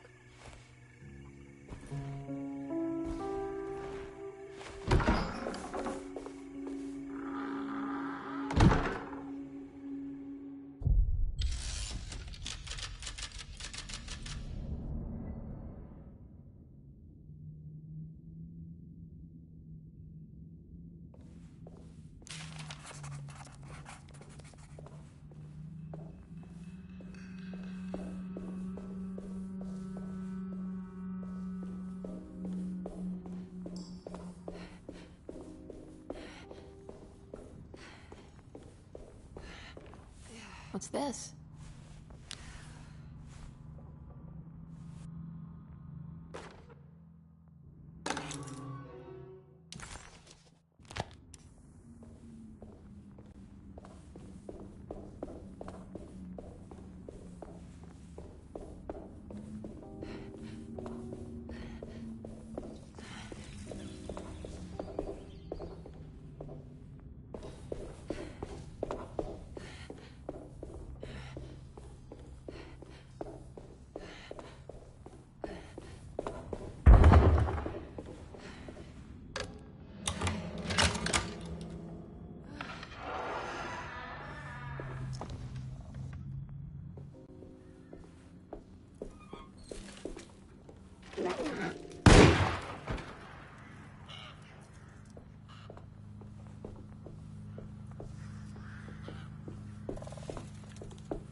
Well, I don't think I'll be able to get in there.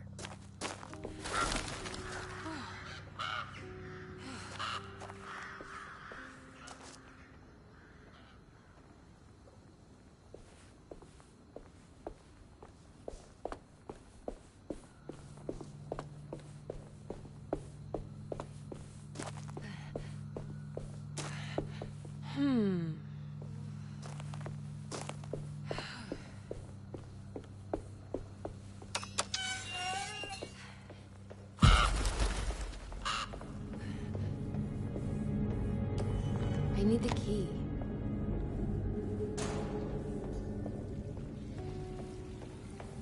This must be older than Derceto. They've built the house around it.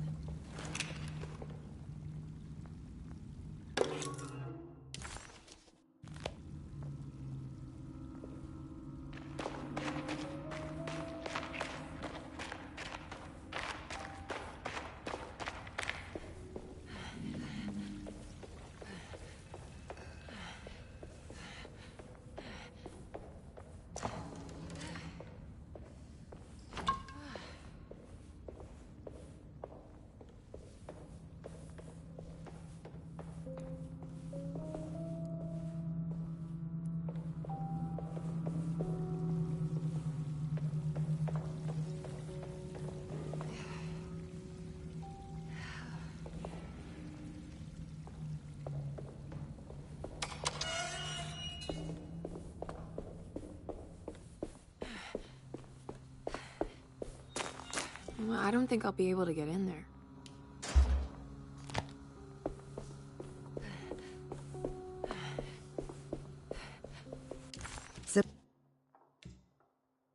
Surprised by her own reckless decision, Emily found herself breaking into Derceto.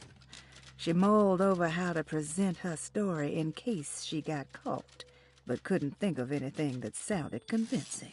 She wasn't much of a fast talker. Best to find a way to open the front door and let Detective Conby inside so he can handle the situation.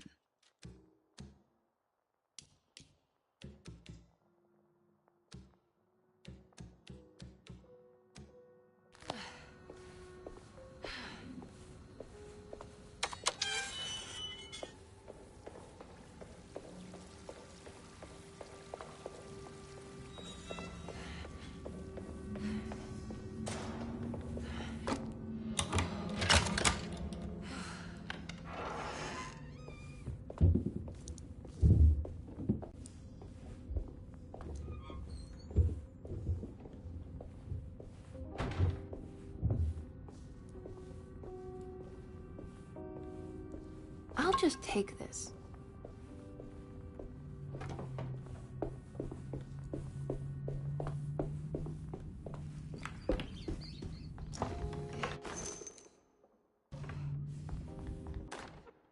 Every day your silence weighs a little heavier. It's been a difficult year for everyone, and many have lost all hope. I read in the papers about people suffering. Pictures of dust-covered landscapes without a drop of water. I wish I knew if you were still tending the earth or if you had turned your back against us. I have started to look for help elsewhere. I pray you will tell me if I am going down a path that you find disagreeable. With help from Baptiste and Charlotte, I found comfort in the practice of the voodoo. I have long been skeptical of that Caribbean cult, but it's been of good use to me. It seems all harmless in my book. I say some words dreamt up by the Creoles, and I carry around a small pocket of gree-gree. Nothing of this is mentioned in the Bible, of course, but the French Quarter priestess tells me it's all connected. She says the Christian God is just one more perspective on the creator of things. That's what I like to think, but the other way around, that the spirits of her faith are just aspects of you, our Heavenly Father. I am so grateful for the words you gave Mr. Hartwood. We will sing your praises at St. John's Eve. The world will be blessed soon again. Only the sacrifices of the Old Testament compare to your demands. Let it be the truth. A mother of earth, wood, and dirt. A mother of 1,000 young. Sacred sand, $1. Black cat oil, $1.50. Devil shoestrings, $0.25. That makes $2.75, madame. What was that you were telling the doctor? A goat without horns. What does that mean? Ah, you must have misheard me, madame. I said no such thing. Please, I know I don't look like any of you, but I'm devout. I'm ready to do what it takes. Do not be so eager to sacrifice the few things you have left, madam. Now please, leave my store. A goat without horns.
Please do not touch the boiler. It is working after all. While the sabotage has caused a leak, only the decorative plate has been completely ruined. Let's wait for Mr. Chance to turn up and he can take a look at the leak. Mr. Waits.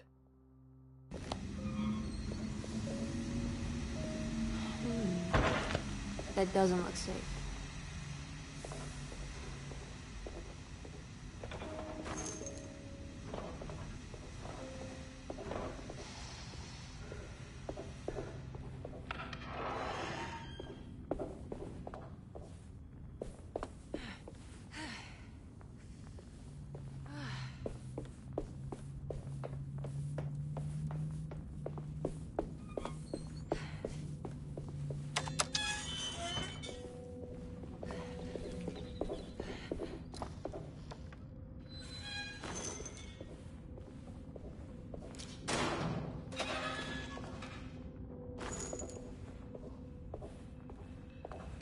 I need the key.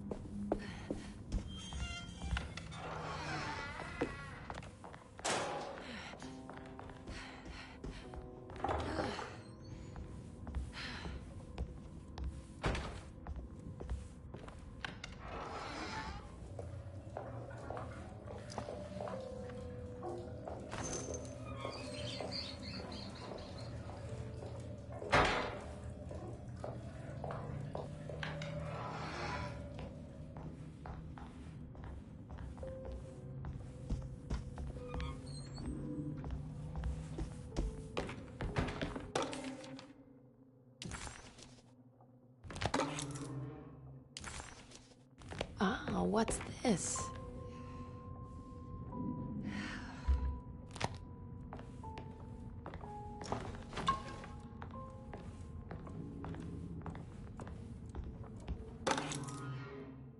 Sunday, June 22nd. I spent all day looking for Jeremy. I should have cared for the others, but I'm scared that he will do something irreversible. Cassandra is upset that I didn't give her the latest shipment of pain medication that Waits brought from the post office yesterday. I would have given it to her, but the company didn't send a new key this time around, so the box is just sitting there on my desk. They must have figured we had plenty of their gimmicky keys by now. I only remember seeing one lately. Grace was playing with it inside the grand parlor. Unless it turns up by itself, it will have to wait. I have to figure out where Jeremy is. I think Jack knew something. That dog of his found a strange rot permeating the house. She's showing us, he said. Like those blots and streaks of fetid rot was talking to him.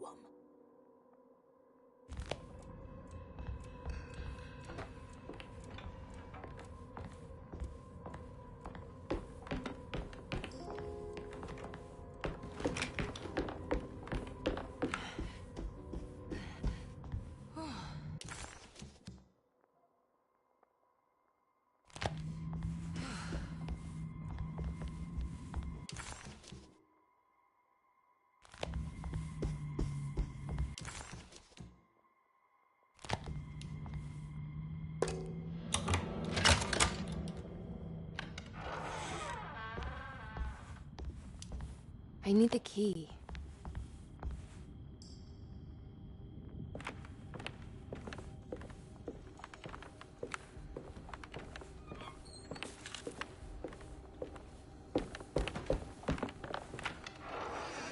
Whoa. I need the key.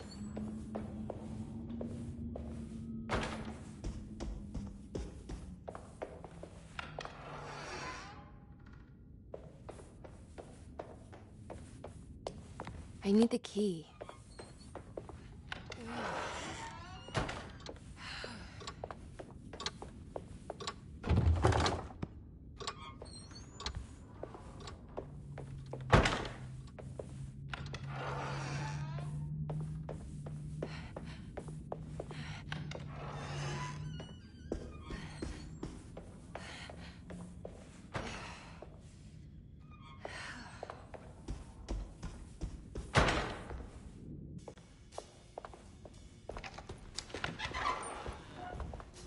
Wait, don't.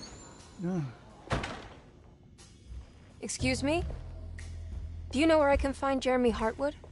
Of course not. McCarthy, what are you doing? I told you not to lose sight of the girl. Don't you worry, Mags. I'll find that little rascal. Who are you people? What are you doing here? I'm sorry about all this, but I'm looking for my uncle. His name is Jeremy Hartwood. What are you doing, child? You shouldn't be alone. Go find McCarthy. Who are you? Are you here for the Fay Dodo? Go upstairs now. My name is Emily Hartwood. I'm the niece of Jeremy Hartwood. This is Detective Carnby. The police? Why are you here? No, I'm a private investigator. Sorry to bother you. My client's worried about her uncle. He's a patient here at Derceto. If you don't mind, could you direct us where to find him? No, I can't. Jeremy has gone missing. If you leave your information, I will make sure to contact you. Wait, he ran away? No, he won't leave the house. He's around here somewhere, and both of our orderlies are looking for him. That's unacceptable. Where's Dr. Gray? I want to speak with him immediately. Fine, I'll ask him. Wait here and don't touch anything.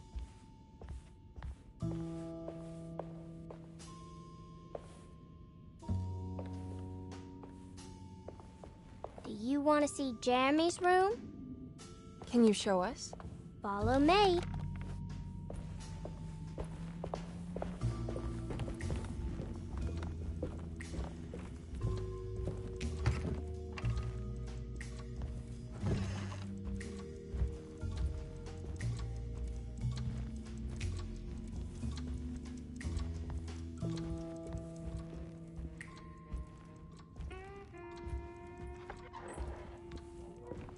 Thank you.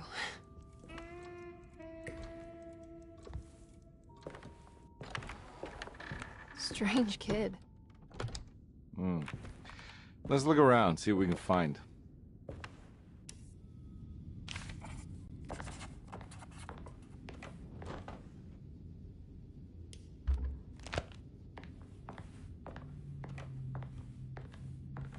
What kind of stuff are we looking for? I've never been part of an investigation before. Letters, diaries, receipts, all sorts of notes.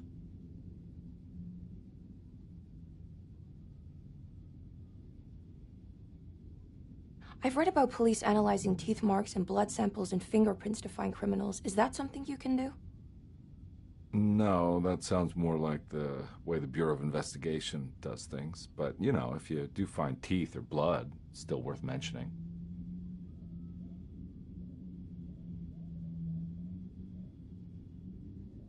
We should talk to Dr. Gray when we're done here. He's the one who runs the hospital. He must know something about what's happened. Yeah, I just want to get a feel of what we're dealing with here first. Of course.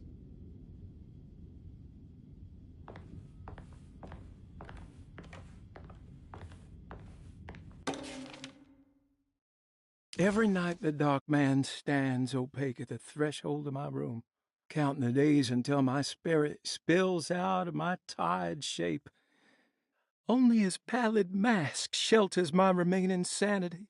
Staring directly into the face of that demonic sultan would surely sunder time itself. Would he have looked the same to my father as he struggled for his life? Does his veiled face haunt my niece quite the same way? I wish so that I could rest my soul in that sunburnt convent of Teruel. Would I find you there, Juan? Or Senora Perosi, back from the beyond? Every night I hide from him, moving from one misshapen memory to another. Scenes conjured out of fantasy and delirium. Places I struggle to even paint. I wish I understood your death, Senora. Is there anything I could do for you but bury you in that bleak necropolis? That triumphant chapel rising above the ledges and the oven vaults shall be your sepulchre, where you may rest, and I shall weep.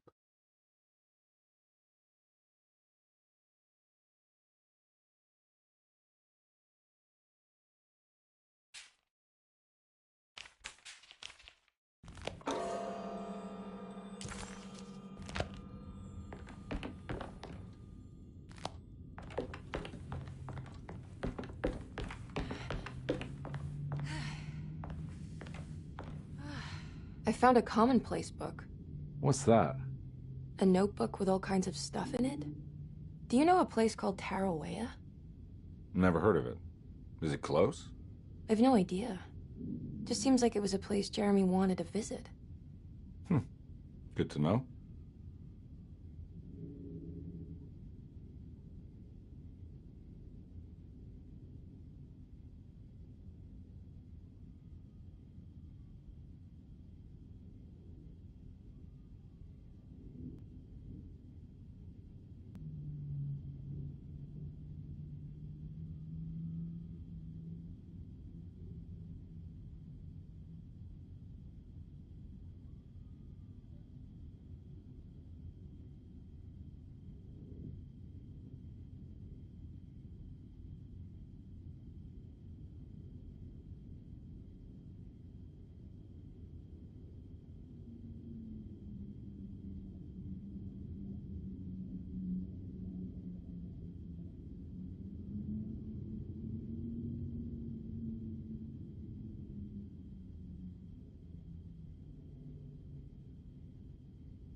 Have you ever seen anything like this?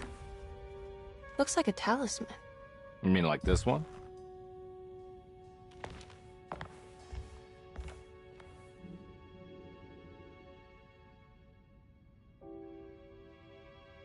Can you find me a knife to cut the canvas?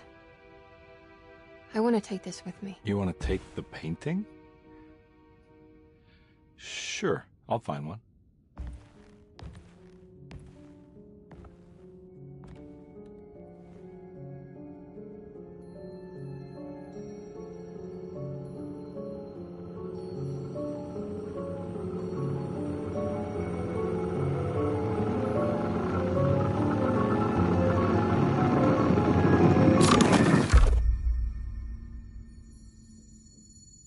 I found this tube as well. Should keep it safe for you. Do you want to carry it, or should I? Miss Hartwood? Emily? I'll take it. Thank you. We're done here, right? I'm not sure. I don't know how to do any of this. Listen, I think we should talk to Dr. Gray. He must know something about what's going on around here. Okay. Let's do that.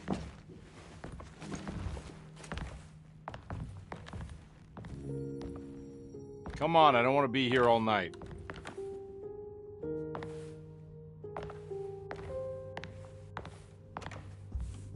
Detective Carnby? Where did...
This can't be.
Emily, is that you?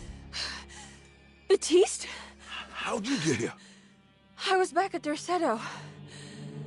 Looking for my Uncle Jeremy? Jeremy's your uncle. I didn't know. Why would you? You're still working at Derceto? Yeah, both me and Lotta stuck around. We're real orderlies now. You remember my sister Lotta, don't you? What happened, Baptiste? How are we here? You know about the dark man haunting your uncle? I'm familiar with his mental state. I think we all in his head somehow. Because these streets are real, but they're not like on any map. Nah, this is like when you remember something, but in the wrong way. Do you know how to get back to Derceto? I'm not safe here. Truer words have yet been spoken, Mrs. Marcus. Don't call me that. It's Miss Emily Hartwood. There's no reason to call me anything else. I'm sorry, Miss Emily. I'm just trying to tell you like it is. This place ain't safe for no one. There's evil hiding in the dark. How do I get back? Only Jeremy knows how. He has this juju necklace guiding him. You mean this talisman? Mm-hmm. Just like it. He says it's been protecting him ever since he got it from Miss Jackson down the street. You know where it came from? Have you been there? I was there no more than 1 hour ago looking for Jeremy. Locked it up to keep the ghouls from getting inside. You can have the key if you want. Thank you. I'll take a look. Stay safe, miss.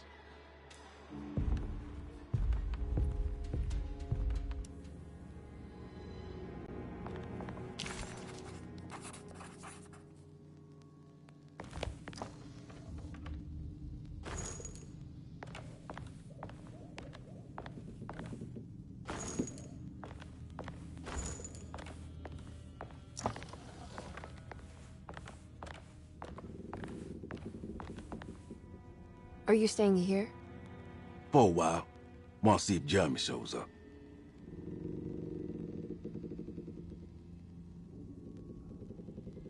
Your sister. She also works at Derceto? Yeah, she the one who got us jobs.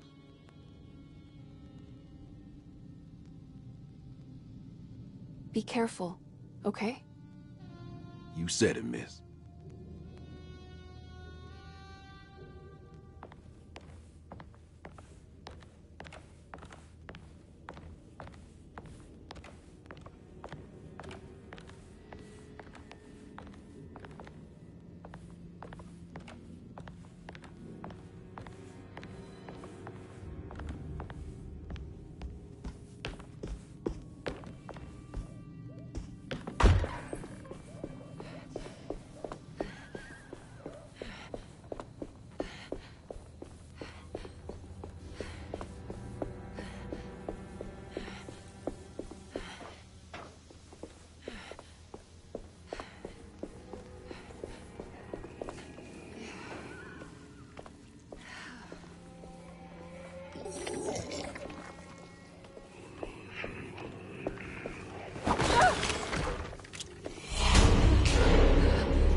can't go that way.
This must be Miss Jackson's place.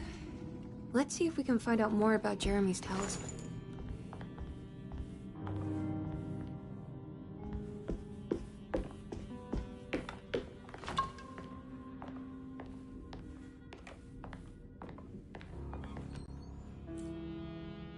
It looks exactly like Jeremy's talisman.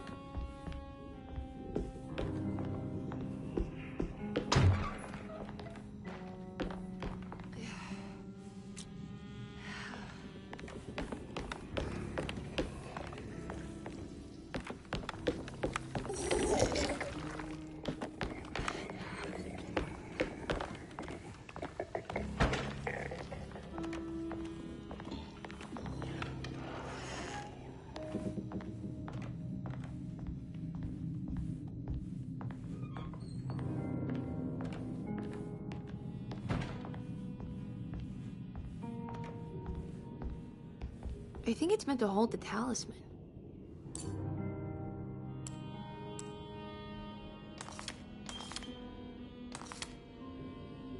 I'm not sure what numbers I should use. Maybe there's something in Jeremy's notes.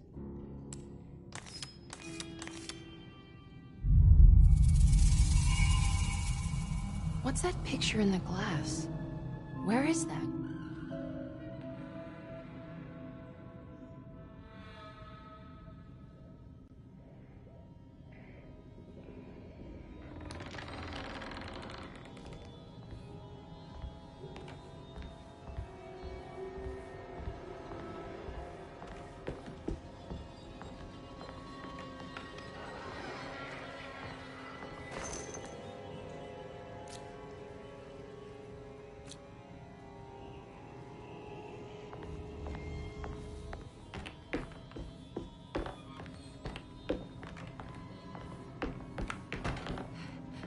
Good to see you again, Miss Hartwood.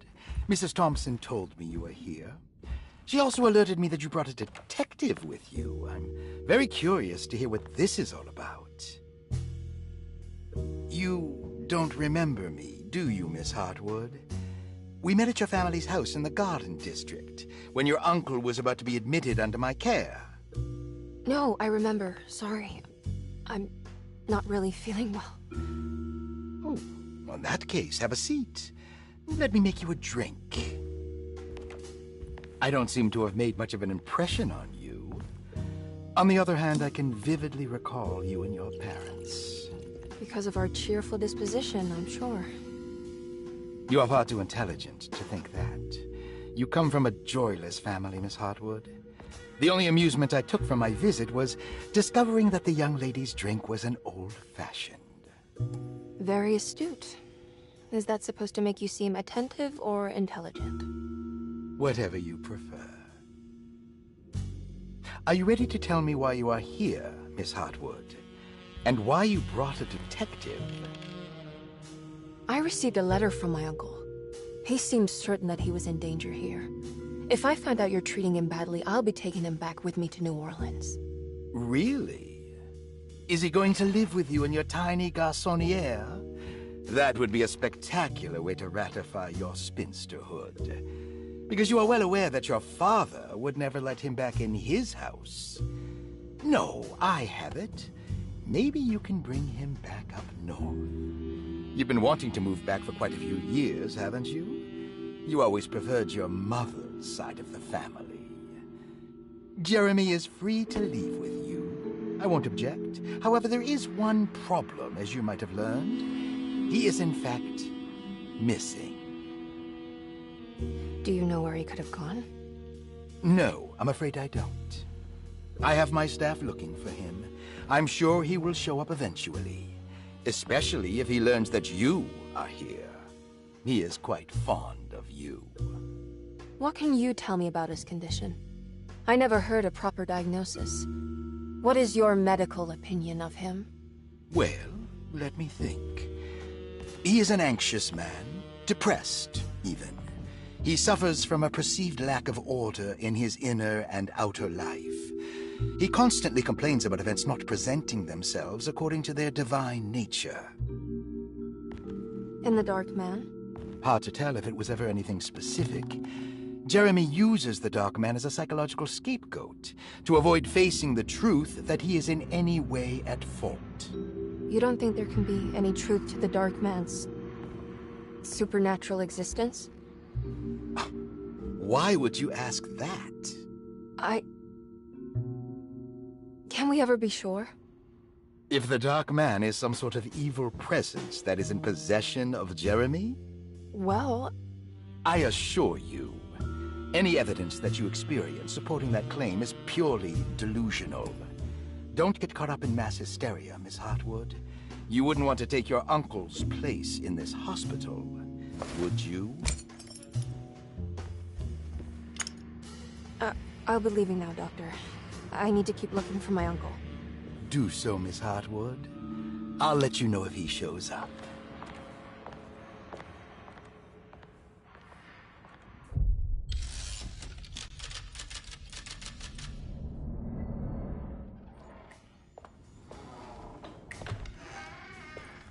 Detective Carnby! God, I'm glad to see you. I was afraid you had left. Me? You're the one who just disappeared. It's hard to explain. I think I blacked out.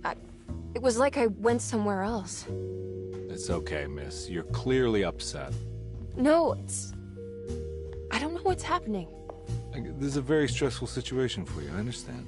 Ugh, no, you don't understand. Just take a deep breath. Why don't you sit down, smoke some of the Perique?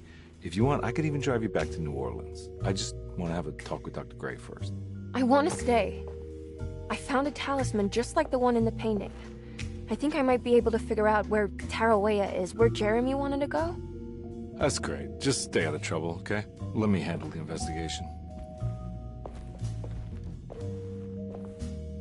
I'm not crazy, Detective. Not yet. Okay, catch you later.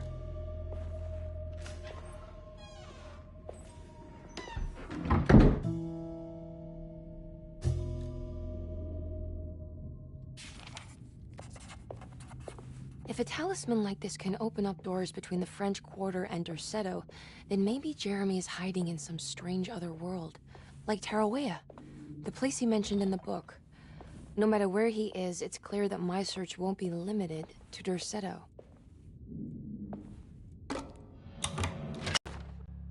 Saw your notice in the boiler room. You should know Mr. Chance won't be coming back. I got no business being in there myself, but you can take a valve from the wine cellar if you want to try to stop the steam pouring out. Be careful.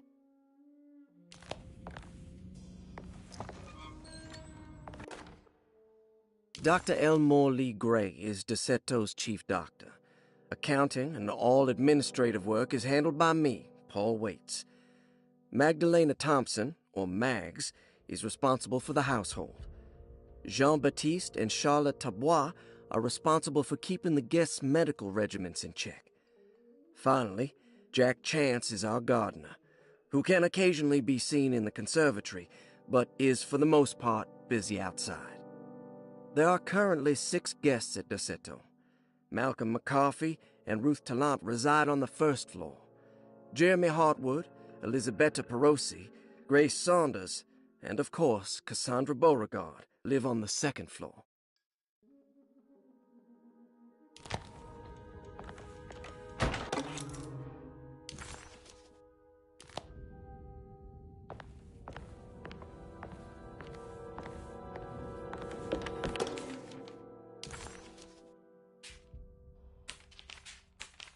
Interesting. It's all the patient files except for Jeremy's.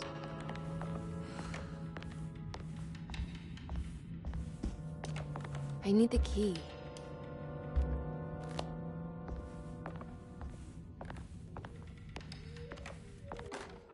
Paul, you're right about the plates on the boiler and the clock. They have been sabotaged, and I think I know who did it.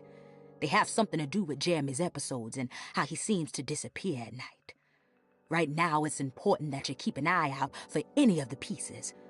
I want to find out if I can repair the plates. Let me know if you find any of them. Lottie. Tell Lottie to take a look at the well in the kitchen garden.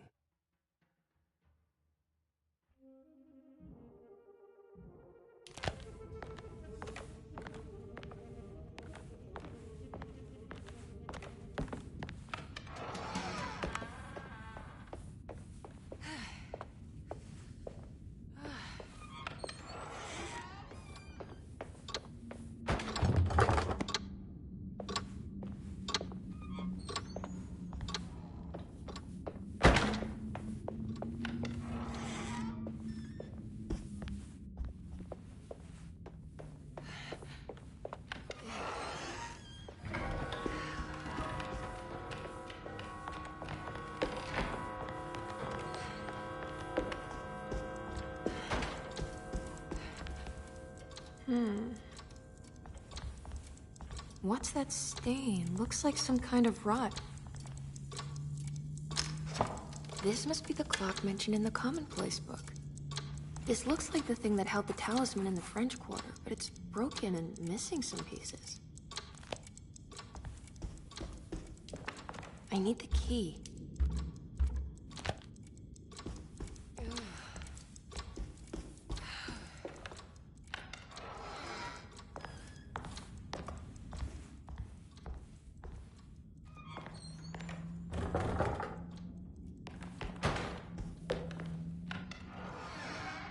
Jeremy's room. All back to normal.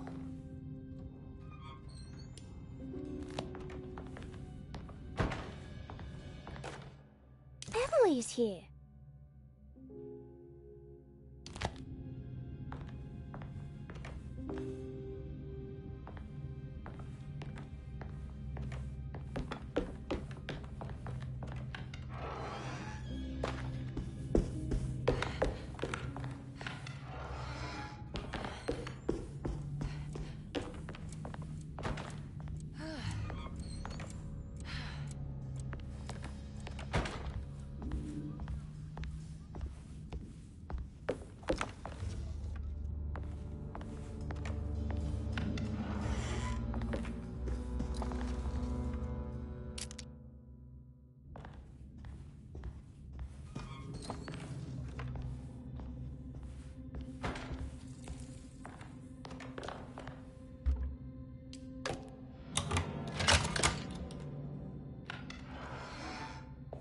What a strange but beautiful room.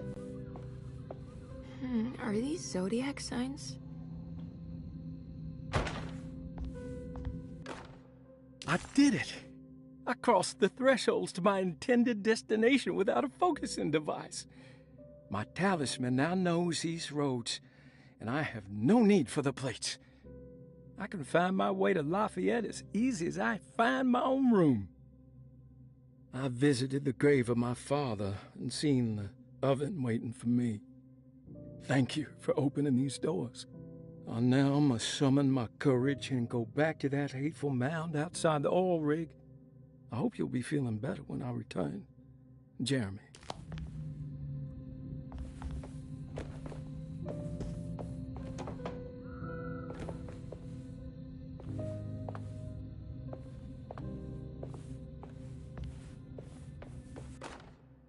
Will I need to remember how to get them out again? They are locked up for good reason. I am sure she is still able to whisper the answer in the ears of the wrong people. But not for long. I will see her burned soon enough. That black goat will be sacrificed to put an end to it all. Then it will all be over. No more Derceto, and sadly, no Astarte. Those good pirates of Pontchartrain. May you still sail the lake, until you find the shores of Hali.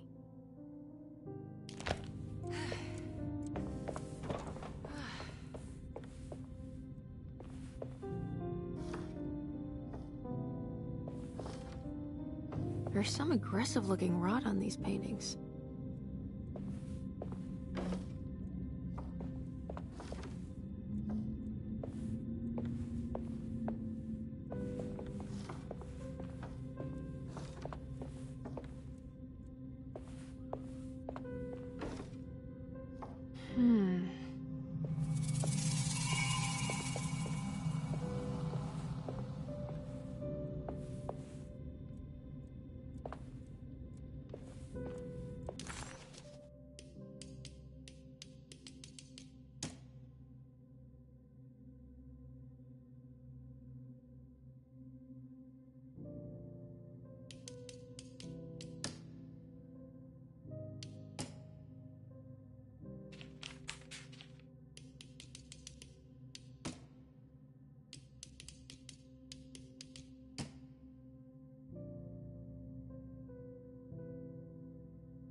The old clock was an intricate machine with eccentric astronomic motifs, but nothing appeared.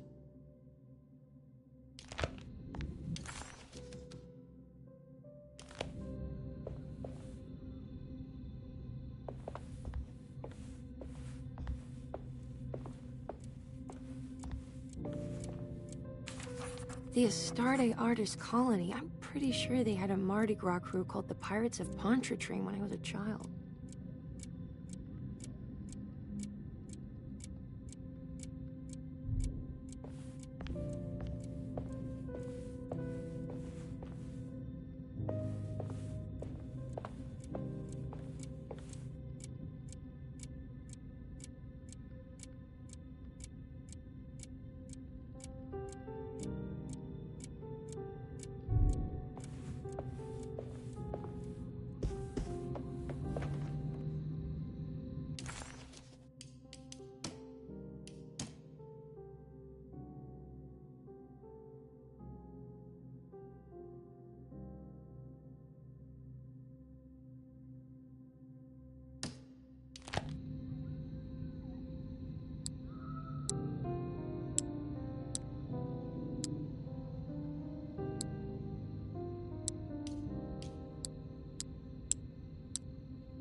Suddenly, Jeremy's bleak dreamscape devoured Emily, drowning her in dread and darkness, only to moments later spit her out again. What had happened, and why? Was that her doing, or did someone else make it so?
I need the key.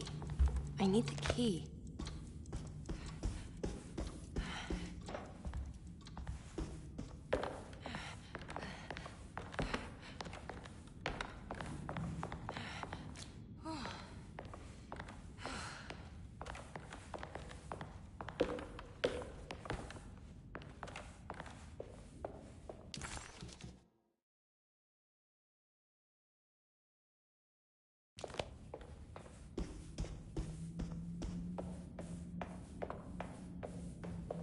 I need the key.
Good evening, Miss Hartwood. That is your name, isn't it? I would be terribly embarrassed if it wasn't. You're right. Emily Hartwood, Jeremy's niece. Nice to meet you. Ruth Talon.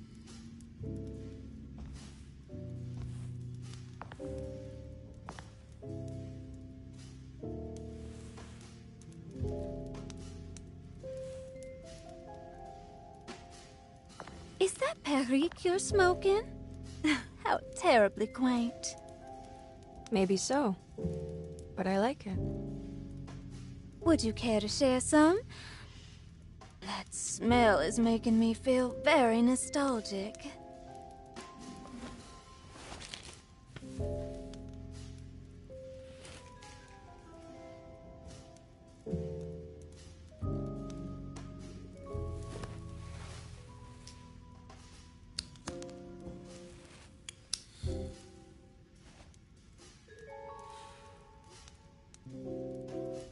Is it all that you hope for?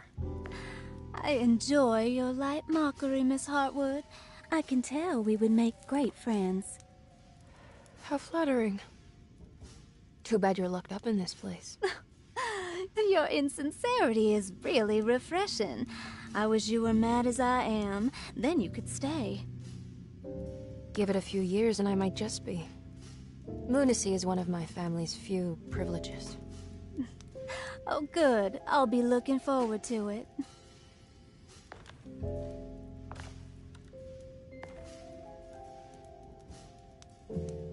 You don't know anything about what happened to Jeremy, do you?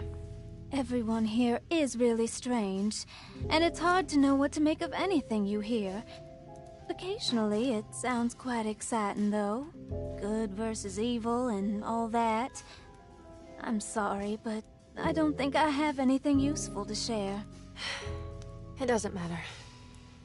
Thank you for the much-needed break. Bon voyage.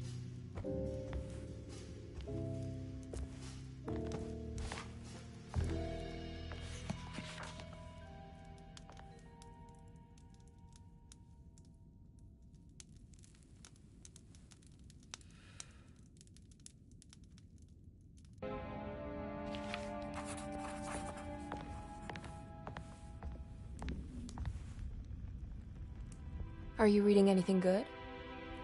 A Brightness from Afar by Lord Boleskine. It's actually not bad.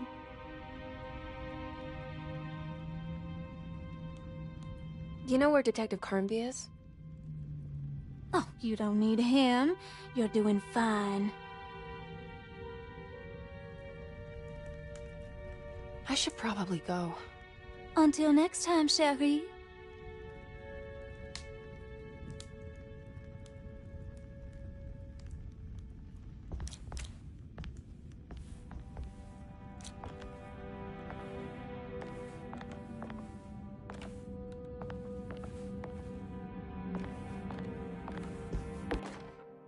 Lost Plantations of Louisiana, Thierry Briclot, 1917. Deseto was a small plantation on the eastern shore of...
I don't understand what's happening.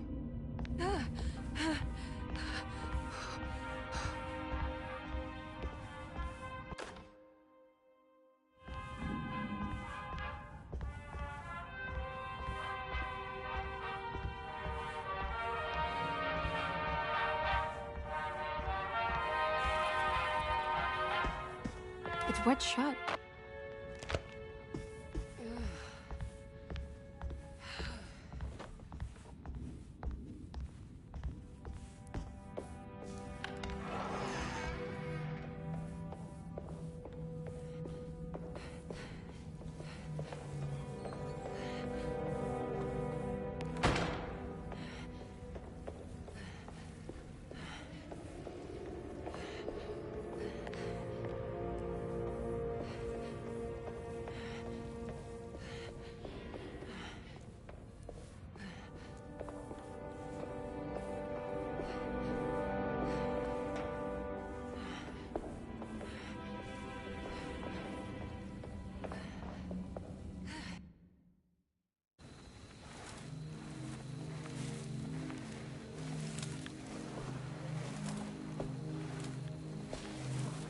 Ihawesaki nante nuen.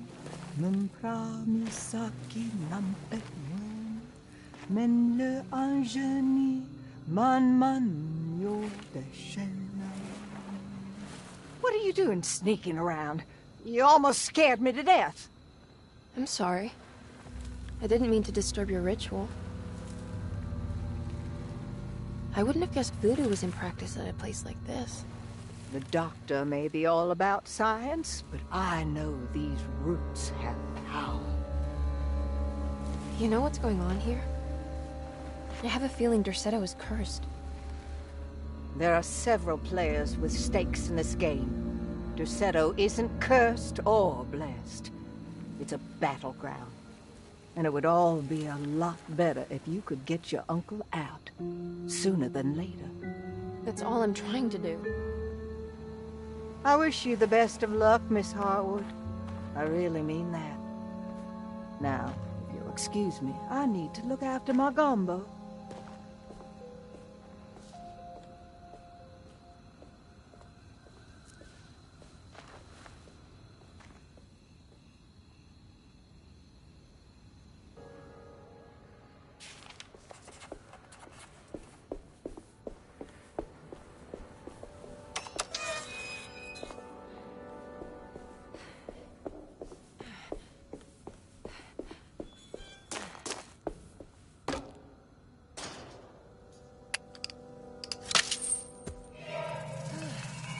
It worked.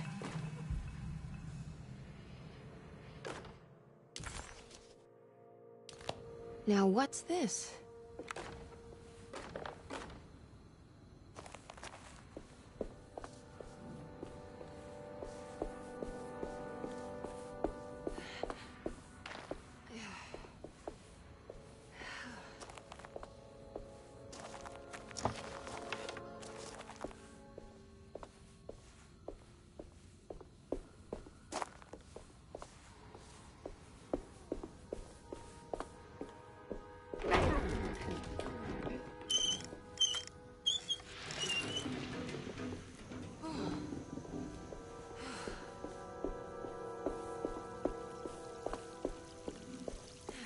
What's that?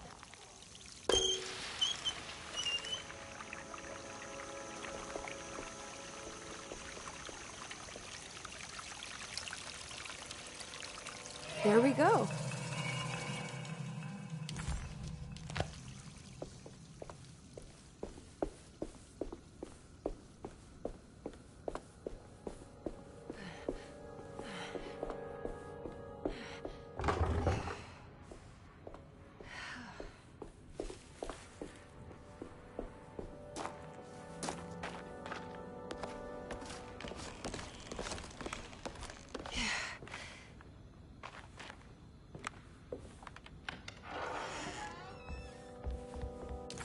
That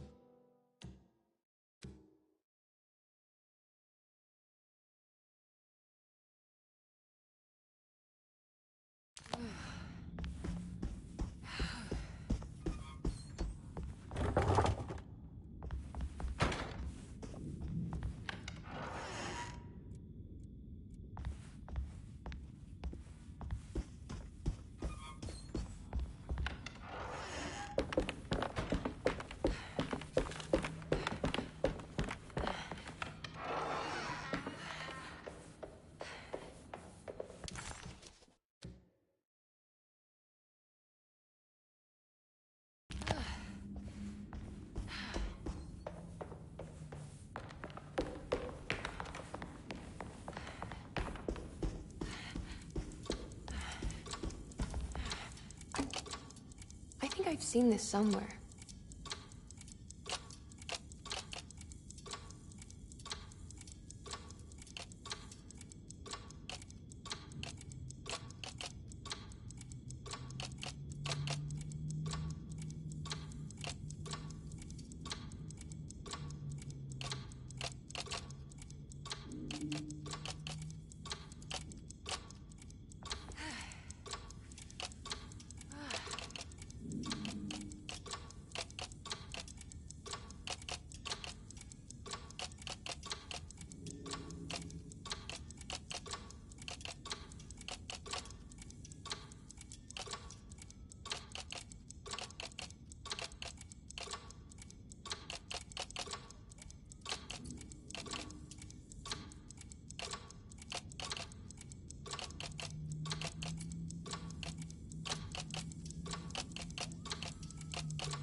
There was something in the commonplace book about this.